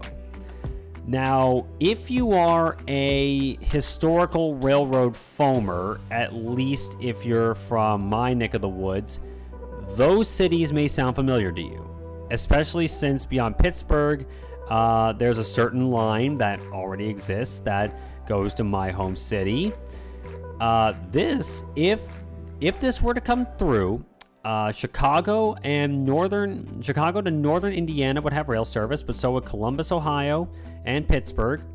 And essentially, you would reconnect the long-lost second half of a railroading legend in America, the Broadway Limited. Now, I'm not discouraging any possible good service between Chicago and Pittsburgh as an intercity service. This could be fantastic, especially if you have good line speed, which really is possible, because the old ex-Pennsylvania Railroad line from Chicago to Pittsburgh, especially to Columbus, that was basically their racetrack. They ran even steam locomotives like the T1 and the S1. They ran them insanely fast along that line. It was even reported that through Fort Wayne, the S1, which was a special steam locomotive built as a one-off by the Pennsylvania Railroad, it was reported to have passed Fort Wayne, Indiana's signal box at 156 miles per hour, 30 miles an hour faster than the official steam locomotive world record, the Mallard in Britain. Now that remains unverified, but it definitely shows that section of track, it definitely has a lot of speed potential. If you were to upgrade that line to at least Class 7 standards, that's a very fast standard there. You could get 125 miles an hour from Chicago to Pittsburgh. That would be amazing. I would absolutely love that. And you could run a lot of services a day, and it would be a great sort of it would be a great feeder into a future serious rail market that's coming to the fore in Ohio, which I will actually get to in a second. But obviously, I would love this. Chicago to Pittsburgh is a massively underserved corridor. They need this service, and then connect the two together, run the Broadway Limited so I can have a direct overnight sleeper from Philadelphia to Chicago. Just do it. Just absolutely do it. It needs to be done. I will definitely vouch for this. This is the hill I will die on. Sticking with Ohio, as I mentioned before, they're also getting serious about intercity rail, which if you were to hear that statement about a decade ago, you'd be rolling your eyes a little bit, because they have a bit of a sordid history with high-speed rail projects in the early 2000s, and they just were not really the most keen. But now the Ohio DOT has 2 routes up for consideration, and if there's endorsing the Chicago to Pittsburgh line, that would be 3 at the very least. The first one is a route connecting the big 3, the 3 C's: Columbus, Cleveland, and Cincinnati, also serving Dayton as well, which is really, really good. The major cities of Ohio are disconnected by rail. It's incredible. You have major cities in the Rust Belt, which will likely become a booming area once again, as places like Ohio are really going to be coming back to the fore again. Having this rail service, especially if you run it again, this is one of those routes that at least could run 6, maybe 7 trains a day in each direction, especially between Cleveland and Cincinnati. It would be fantastic. And you could even have special trains for The Ohio State University, and it pains me to say it that way as a Penn Stater. But yeah, if the Buckeye State were to have this corridor, this would make it a serious contender for one of the best rail systems in the U.S. just by adding this route. You serve a lot of major cities, and if you were to upgrade the line to go above the stupid 79 mile per hour norm that the freight railroads run them at because they're a bunch of wusses, it's just oh my god, this would be fantastic. And the second one is also fantastic too. It's Cleveland to Detroit via Toledo. And one thing I love about all these Midwestern routes is that if all of them were to come together at the same time, it would actually create a web of a network, like as you see in so many other countries, especially in Europe. I kind of like whenever I think of like a possible future Midwestern rail network, I have a vision kind of like Germany in a lot of ways. Germany is not a country that concentrates a lot of its cities in one place. It's not like France, where a lot of their intercity and high-speed routes are radiating out of Paris, or Britain, where a lot of things radiate out of London. Germany is a lot more diversified in where its population centers are, and the Midwest of the U.S. definitely falls in that category. You have this web of rail lines that interconnect with each other. And if you connect it well to local transit in major cities, oh my God, you could get anywhere in middle America without a car. That would be amazing. It would be an actual option. And it's just going to be so interesting to see what Ohio can do. I do hope that Ohio's DOT stays true to its convictions here. I hope that they really get a lot of boost here, because these are major cities that have not had rail service in quite a while, or at least a substantial one. And if you can run it to have multiple round trips a day, like I could definitely see down the line 16 round trips a day between Cleveland and Cincinnati. I could definitely see that down the line if this were to take off. And the same could be true for Cleveland to Detroit. This is another major corridor that I think could be a major feeder to other routes, and could open a lot of gateways to like other towns and cities in northern Ohio, southeastern Michigan. There's a lot of potential here. There is absolutely a lot of potential in Ohio. I love that it's finally being realized. This could be amazing. Like just these three routes could fundamentally change middle America for the better. And if the Buckeye State can be a major rail hub as it once was, that could be a very good omen for its future. So, next up is a very surprising one. This is actually one that is local to me, one that I kind of had lurking around in the back of my mind for a long time, even as a kid, and I did not even know that this state was pushing for it. But in one way it kind of makes sense, but in another way it's genuinely surprising. And that state is Delaware. Yeah, Delaware. Right now, Delaware is only served by the Northeast Corridor. Now, listen to me say that. Only served by the Northeast Corridor. No joke here. There are only 4 active passenger train stations in the state of Delaware, and only 2 of them are served by Amtrak. And that's Wilmington, which is the largest city in the state, and Newark, which is home to the University of Delaware. And for those of you who are reading that and you're thinking Newark, no, it's Newark. And anyone from Newark, they will immediately correct you. Can confirm from experience from someone else saying it. But this idea that DelDOT and Delaware's state transit agency DART, not to be confused with the one in Dallas, they call this the Diamond State Line. Delaware has 2 nicknames. One is the First State, because it was the first state to sign the Constitution, and the other was the Diamond State. So the Diamond State Line is a proposed route running partially on the Northeast Corridor between Wilmington and Newark, but then going down south past Newark to Middletown and Dover, Dover being the state capital, all the way down through Delaware, and all the way down to the little bit of Maryland on what is called the Delmarva Peninsula. The proposed terminus of the line is Salisbury, Maryland. Now, this one is genuinely quite surprising to me. And it leads me to a question of about Amtrak actually running the service. I mean, I wouldn't be shocked if they did. It's an obvious operator to go with.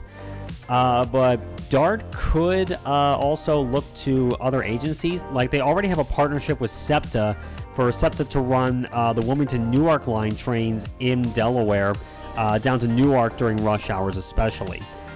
In fact, there are a few Silverliner 5 cars in SEPTA's fleet that are actually owned by the state of Delaware, but they run on the whole system. So I do wonder if Amtrak would run this, and if they do, I do wonder what kind of equipment they would run it with, because I'm sure a lot of you may guess, Delaware is not a very big state, and running like an actual Amtrak Aero sets on the service, some would argue that's a bit of an overkill situation, though it would work from a dual mode perspective because you have the overhead wires on the corridor, and you can switch to diesel going past Newark and down to like Middletown and Dover. So there is flexibility on that front, but it could also be that they may get their own bespoke fleet to run this service, like maybe some Stadler Flirts or Siemens Desiros. There is definitely potential here as a commuter service. Like, I can imagine between Dover, Middletown, and Wilmington would be a major corridor because Route 1, not that Route 1, I'm talking about State Route 1, which is the main north-south road in Delaware. That road is overcrowded as hell, and I can confirm that from every time I've gone down to the Delaware beaches as a kid. Fun fact, I was actually born and raised in Delaware, in northern Delaware, so I have experienced that firsthand. And speaking of the Delaware beaches, that is actually a possible, that struck me immediately as a good target to extend, because the Delaware beaches, places like Rehoboth Beach, Lewis, Dewey Beach, Bethany Beach, and maybe running all the way down to Ocean City, Maryland, that could be a major tourist market, especially because the Delaware beaches are, to me, they're underrated, but they definitely get pretty popular in the summer months. So I was wondering if that could be the case, but I'm not going to say it's impossible, because you could obviously build new right away, but the only rail lines that went down that route are torn up, unfortunately. So you would have to rebuild the line to do it, or at the very least, you could have a bus service running from like Dover or Harrington way down in the south and run them as a shuttle to the beaches. It's definitely not ideal, but like, it could be a good feeder for a service down the line if DelDOT is really ambitious about it, and if especially if DART's really ambitious. So personally, I think they're really ambitious to run this line in the first place. I think it could be a good commuter route, and it could be a good feeder to the Northeast Corridor and to SEPTA services. I'm definitely curious to see how this one goes. I'm definitely going to keep closer tabs on it, because I honestly did not know that this was even on the table until literally when this list came out.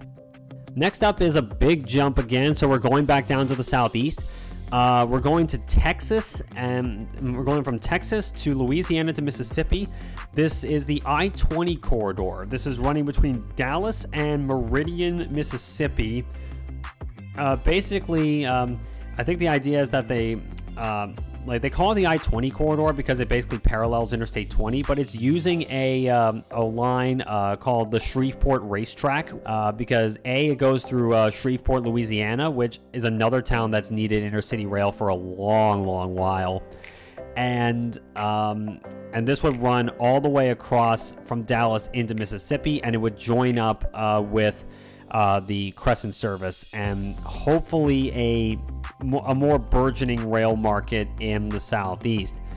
This one I'm a little bit questioning of. I mean, Shreveport would be great to get a rail service. I do wonder though if Mississippi is more keen on the matter.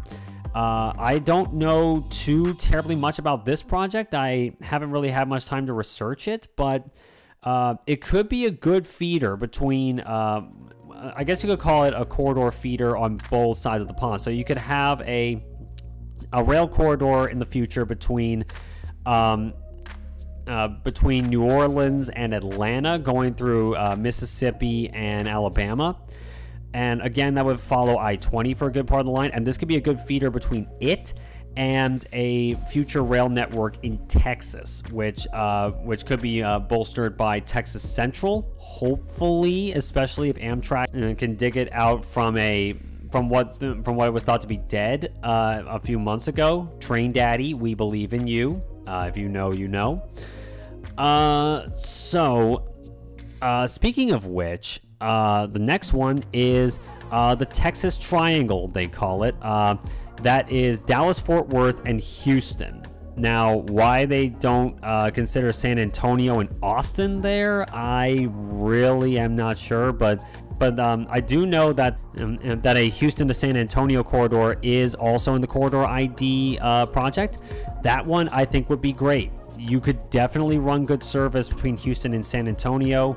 I think mostly using lines that are already served by the Sunset Limited. So there's a lot of potential in Texas. There's a lot of potential in the Southeast in general. TxDOT has been historically, like, at best ambivalent, at worst outright hostile. And of course you have Texas NIMBYs. And if you thought California NIMBYs were insufferable, Texas NIMBYs, I don't think they're that bad yet, but they are getting there. Texas NIMBYs, between Dallas and Houston, they have been the major thorn in the side of the Texas Central project. But on the whole, 3 corridors, again, that could very well connect with each other and form a more cohesive service for the Gulf Coast and the South, and for the Gulf Coast and the Southeast going forward. I would love to see these come to fruition. I'm just wondering about the commitment from the state DOTs on this one, especially the I-20 corridor. I do wonder if that one is going to stand the test of time and the test of the CarBrain DOT. Next up, we're going back to the Midwest, the upper Midwest this time. I mentioned earlier about the Hiawatha going, the possible extension to Green Bay, Wisconsin. This one is not so much that, it's more an augmentation of a future Amtrak service, what they nicknamed the Mini Builder. Now, the Mini Builder is a future Amtrak service to supplement the Empire Builder, which is their service from Chicago out to Seattle. And there's actually more to that I will be going into. What's interesting here is that there are the Mini Builder line has been is in the Corridor ID project. So that is Chicago to Milwaukee, Madison, Eau Claire, Wisconsin, and to the Twin Cities. Eau Claire, Wisconsin, though, to the Twin Cities also had its own separate Corridor ID thing, apparently, from what I saw on the list.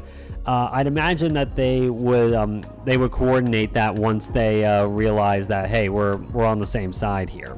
But the upper Midwest would be amazing for train service. A lot of hype I've been seeing is for the Northern Lights Express, which is another upper Midwest service that is actually confirmed to be happening down the line. That is from the Twin Cities all the way up to Duluth, which is right up on the Great Lakes. Easily a corridor that a lot of people are excited about. Minneapolis is a great city. It needs more trains to connect it to the outside world, and they are going to get it. And Minnesota in general is seeming to get more trains. I am definitely happy. And plus, I think it'd be really cool with a lot of rolling stock being emblazoned with that new state flag that Minnesota just had. I know that some people are fired up about it, but I really like it. It actually is a really nice looking flag. As a bit of a closet vexillologist, I like it. It's actually a good flag. Come at me, bro. And now, moving to a corridor that I have been excited for ever since it was suggested. This would be absolutely a winner right from the word go. It's the Front Range Corridor. This is a route in Colorado at the Front Range of the Rockies with Denver as its hub. And from the and to the south, it would connect Colorado Springs and Pueblo, and then up north, it would go to Fort Collins.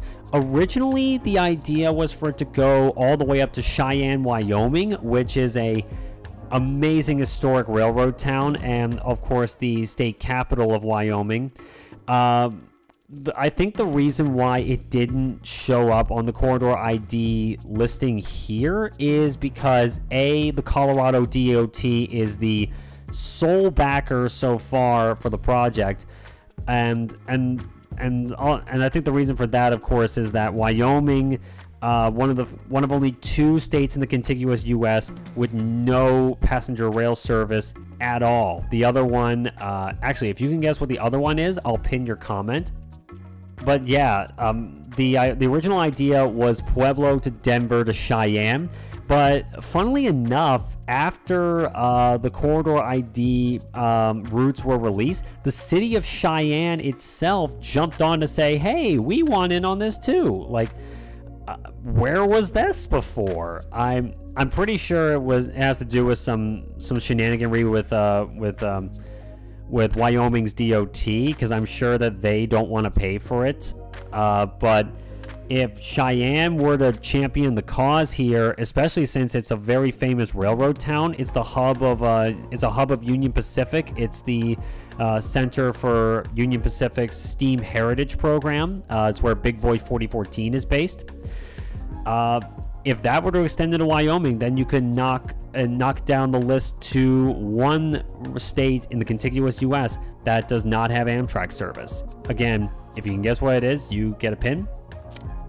And even then, I hope that state gets rail service too, because it's actually in a good position for it down the line.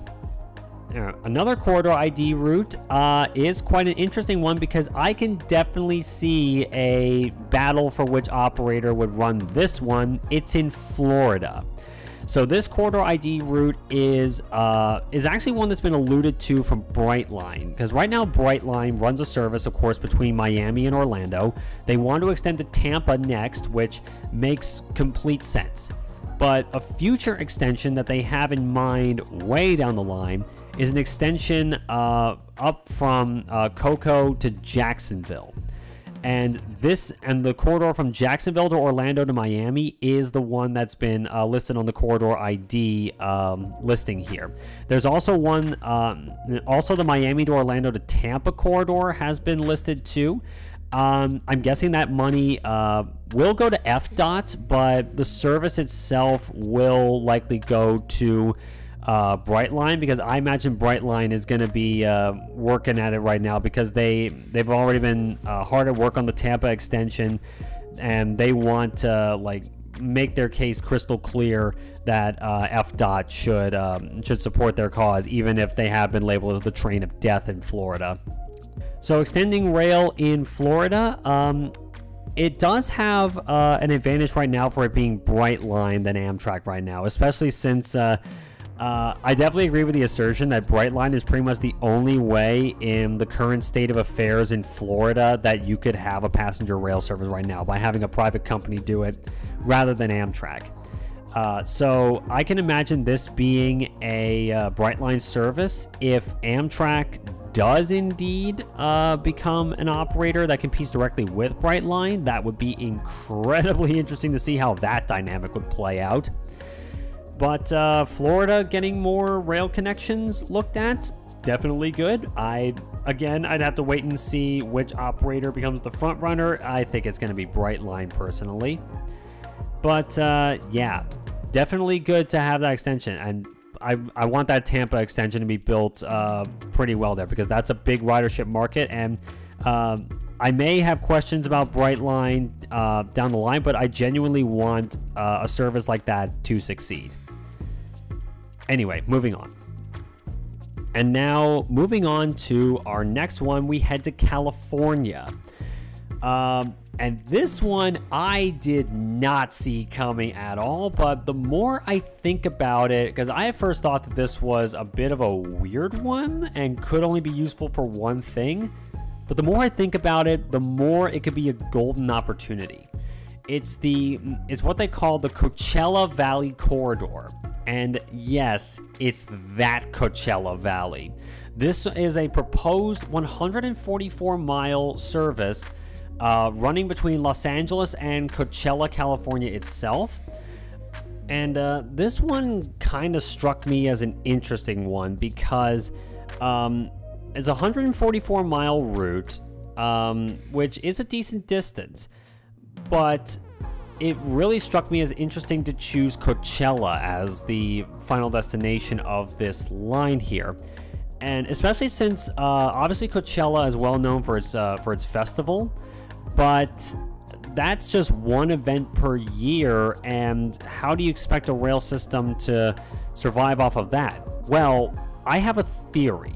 Right now, Southern California has a horrendous housing crisis. And of course, LA is incredibly built up. It's built up in a bad way because a lot of it is single-family houses. If you were to have a good, frequent, and fast rail service in a run between Coachella, Palm Springs, and Colton, places like that, then you were to run through places like Ontario, that's a lot of people you could pick up. That could be an amazing commuter route, and I think it could even be run as a partnership between Amtrak and Metrolink, or maybe Metrolink runs it as their own thing. I don't know. I'd imagine Amtrak would be involved to some extent, but if you run this as a good, frequent all-day service, maybe you have a couple of extra trains centered around the rush hour period and you could make it into a good super commuting route. And if you improve track speeds on the line, that would just make it all the more enticing. And of course, that needs to coincide. If this were to work, it needs to coincide with good, at least medium density housing, good transit-oriented development around the station, and because right now, Coachella itself is a population of 41,000. Palm Springs isn't that much bigger, but the thing is, this whole region in Riverside County is booming. It's actually one of the fastest growing parts of Southern California, and if you were to have a good rail service out to this area, that takes a lot of cars off of the highways. It makes good transit-oriented development around stations. It basically sets the groundwork for future suburbs of LA, but hopefully good suburbs, because they're built with this rail network in mind. And especially if you build good public transit services for the Palm Springs area, down to Indio, Coachella, La Quinta, places like that, that could be a majorly good spot going forward in Southern California. It could stand as the outlier in the hell sprawl that is the LA basin. So at first I was confused, but the more I looked into it, the more it made sense to me. Good idea. Speaking of good idea, Louisville to Indianapolis is another rail corridor. Yes, I do know that this line has had that the line between Louisville and Indianapolis, which I think is the former Monon right-of-way, that one has not had a good reputation for like bad track quality.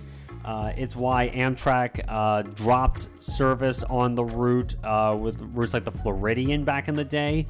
But if the Indiana DOT is serious about this, there's a lot of potential to be had between Indianapolis and Louisville, and then onwards to Chicago.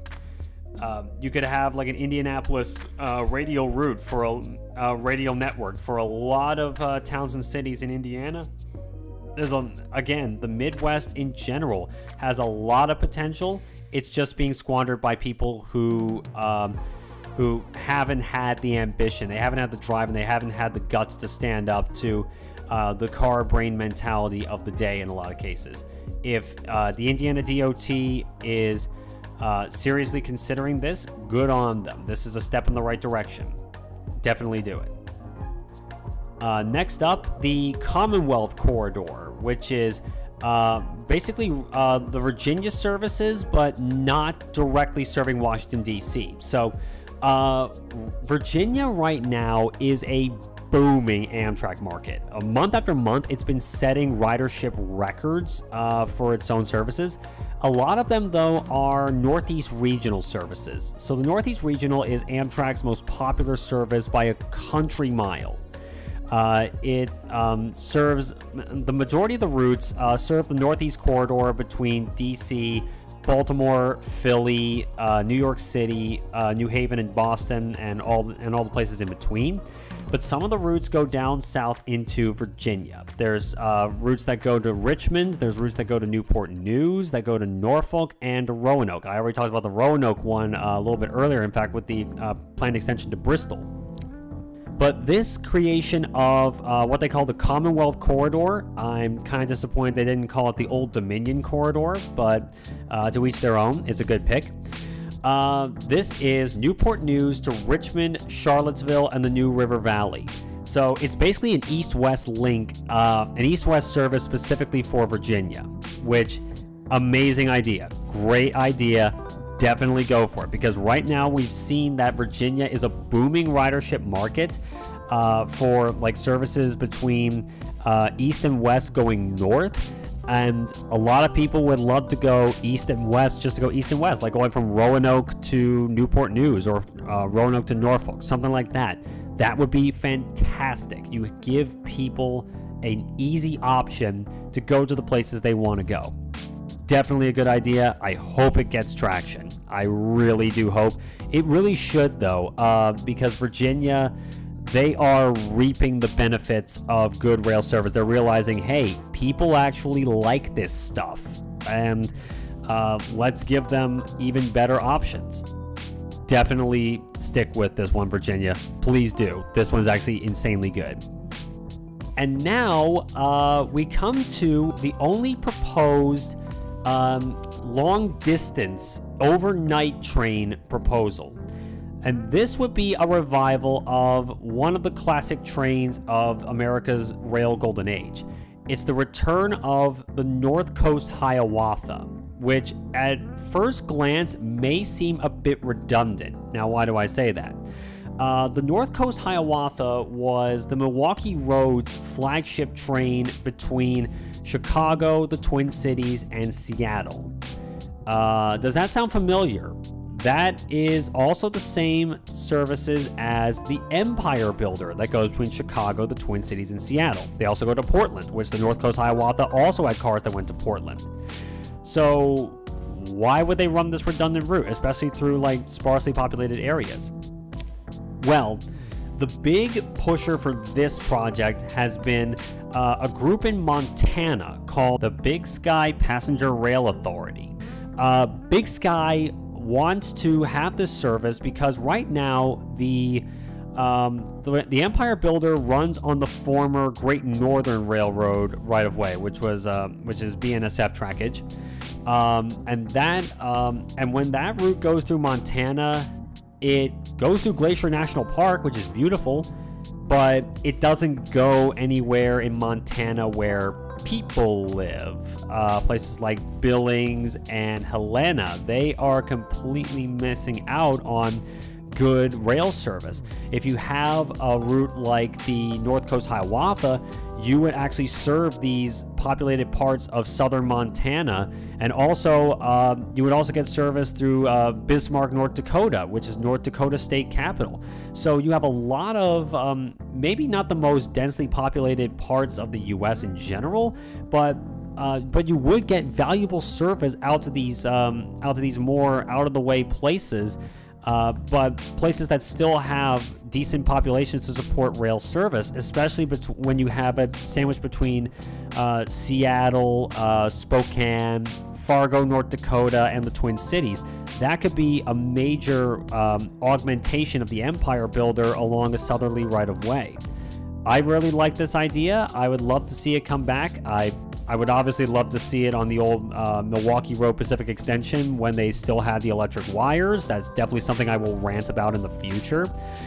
But good idea. I hope that Big Sky has the will and the drive to really see it through to fruition. Because even these more sparsely populated states, they need trains too. especially for the future. That would be fantastic. North Coast Hiawatha, I support. Another corridor, which now, if you were to look at the two cities I'm about to name from a population perspective, and if they were anywhere other than the US, you would think that a good frequent passenger rail service between them is a foregone conclusion. Like, you could just like say, hey, there's going to be a service between here. But no, it doesn't exist. The two cities that I'm mentioning are Phoenix and Tucson, Arizona. That it frankly genuinely amazes me that these two cities do not have a proper intercity rail service. Phoenix and Tucson are two massive cities. They're massively sprawling cities, but they are still massive cities. And Phoenix in particular is actually trying with improving the city from its horrific sprawl problem, because it has a horrific sprawl problem. Phoenix is definitely trying. They are attempting to try, and if the Arizona DOT is serious about this could be a major boost for them. Phoenix and Tucson need a good, reliable service, and here's something incredibly stupid. Right now, Phoenix is technically, I use that term loosely, technically served by an Amtrak service. It's by the Sunset Limited and Texas Eagle, the combined service on that. But the problem there is the station is not actually in Phoenix. It's in Maricopa, which is nowhere near the center of the city. Why? Like, here's the thing you would have to do with Phoenix and Tucson. Tucson is served by the Sunset Limited properly, but Phoenix really needs to have a centrally located station, especially one connected to its light rail services. That would be great. But you really need to improve the corridor there to make that happen. It needs to happen, though. Phoenix and Tucson could be a great little corridor there, and if you have an intercity service out to Los Angeles that runs to a decent frequency as well, that's another big boost there. It could be major joining points in a southwestern intercity rail network once again. Definitely push this. There's going to be a lot of hurdles, but Phoenix and Tucson need a proper rail service, not just a long distance train that happens to go near them. Speaking of the Southwest, we're not quite, I guess you could say not quite Southwest, but the next corridor ID one is what's called the Central Coast Corridor. This is on the California coastline between San Jose and San Luis Obispo. So that is the northernmost terminus of the Pacific Surfliner at San Luis Obispo, and the end terminus of the Capital Corridor at San Jose, which also is one of the main connections for Caltrain and maybe in the decade to be California High-Speed Rail. That's going to be a major connection point there. This could definitely be a major service to like a lot of coastal communities, because they do not have a proper rail service. The Coast Starlight does exist, but again, that's an overnight train, and overnight trains outside of major cities can be questionable, because you would still need daytime service to augment them in a lot of cases for truly proper service. If San Luis Obispo to San Jose can get that good service, and you have a I guess you could say more of a conventional rail connection between the Bay Area and LA, that could be really good. It could be a supplement to California High-Speed Rail. It could be a connection point for it. There's a lot of potential here. This one is definitely one that I definitely would approve of, and I don't think it would siphon from California High-Speed Rail. CAHSR would still be the main corridor between the Bay Area and LA in the future, but this would be a good service, not just in the interim, but also when that route comes online, because you could also serve a lot of communities that are missing out on high-speed rail, and it could be a main feeder to a lot of places that on the coast that are missing rail service. Definitely a good pick, especially if you could run Caltrain down the northernmost point of this line down to Salinas, Monterey, places like that. That would be really, really good. And we finally get to the end by coming back home. 2 more to go here, don't you fret. The first one is one that is serving my home city, and that is New York City to Philadelphia to Reading, Pennsylvania. This is one that I definitely have a few opinions of this one, but I genuinely love that we are getting proper rail service between Philly and Reading back. The agency behind this one is the SRPRA, the Schuylkill River Passenger Rail Authority, and it's made up of members from local cities, such as obviously Reading, Phoenixville,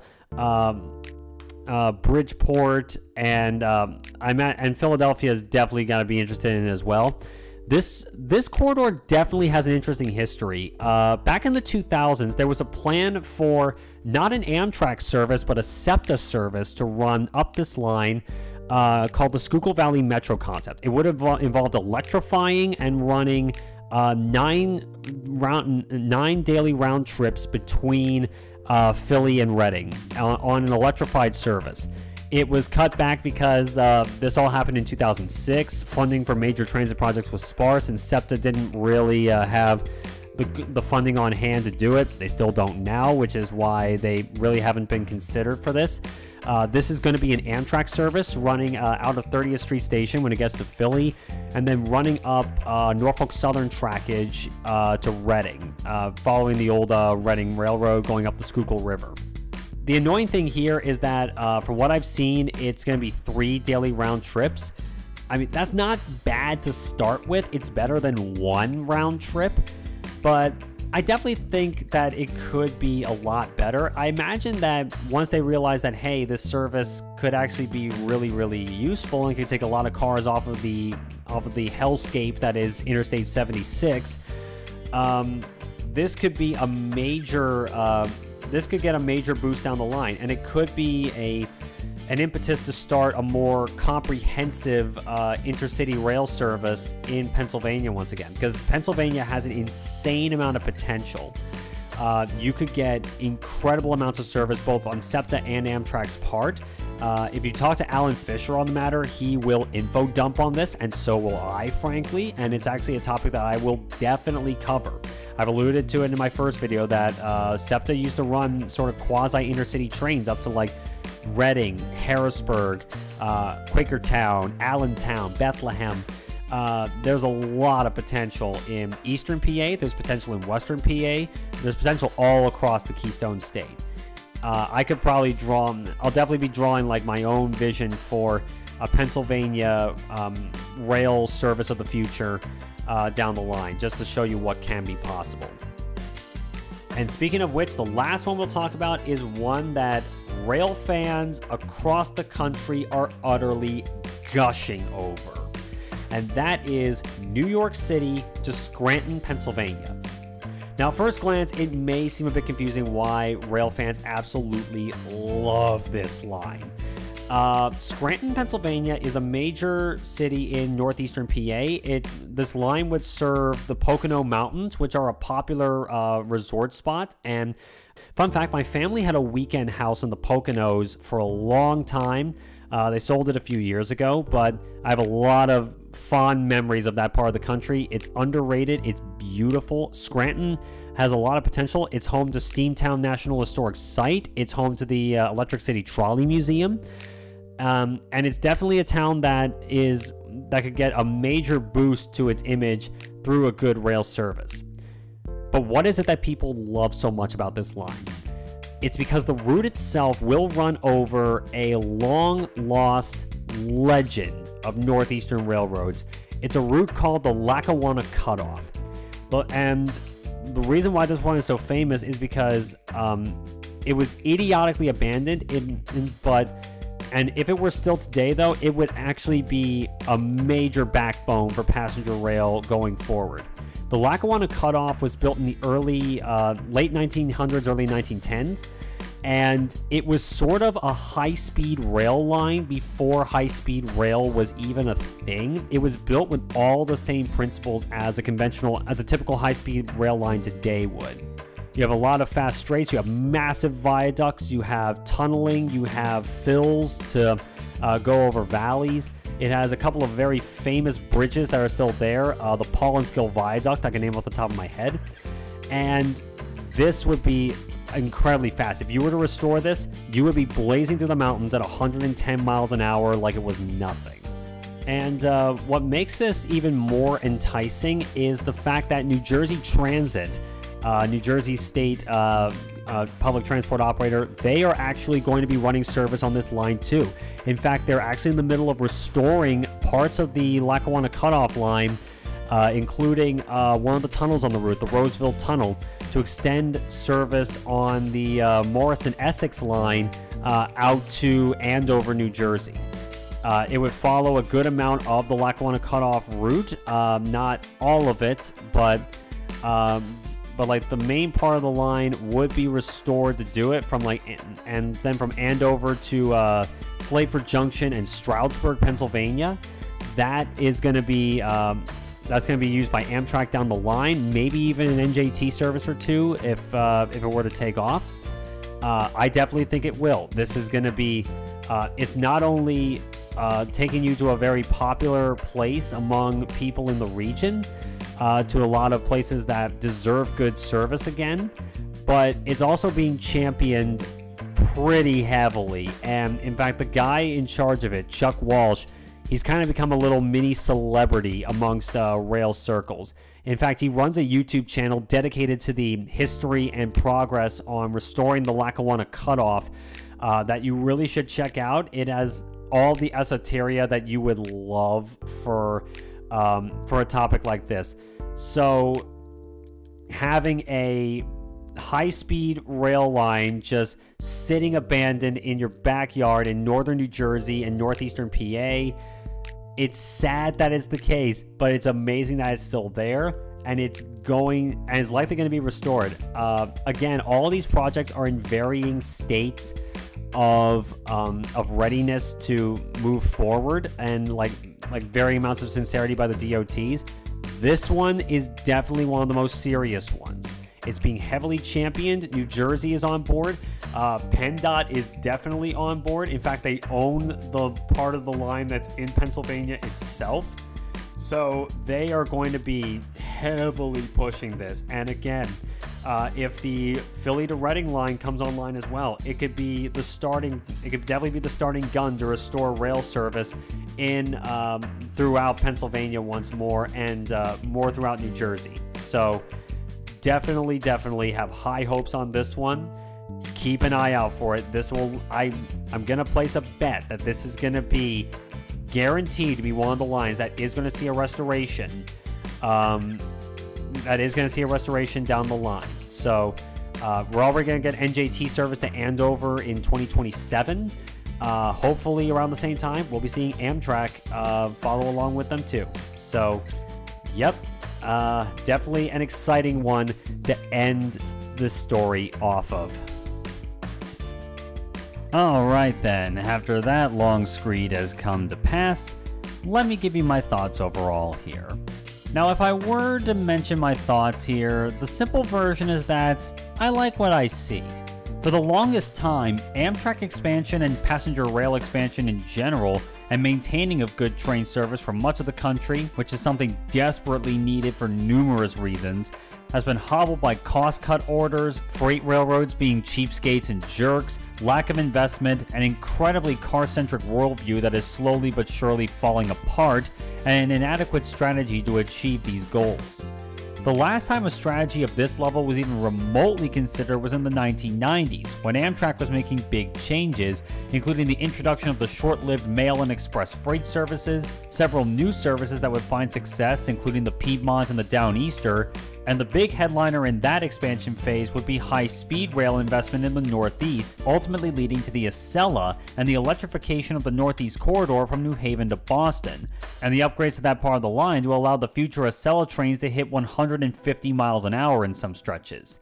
To me, it seems like Amtrak has found the root of the problem, and that is a lack of viable intercity corridors to bring in revenue. It's possible for me to argue, though, that if there was one positive that Amtrak took out of the profit-focused tenure of Richard Anderson as CEO in the late 2010s, is that Amtrak learned definitively where money was being made outside of the obvious suspect of the NEC.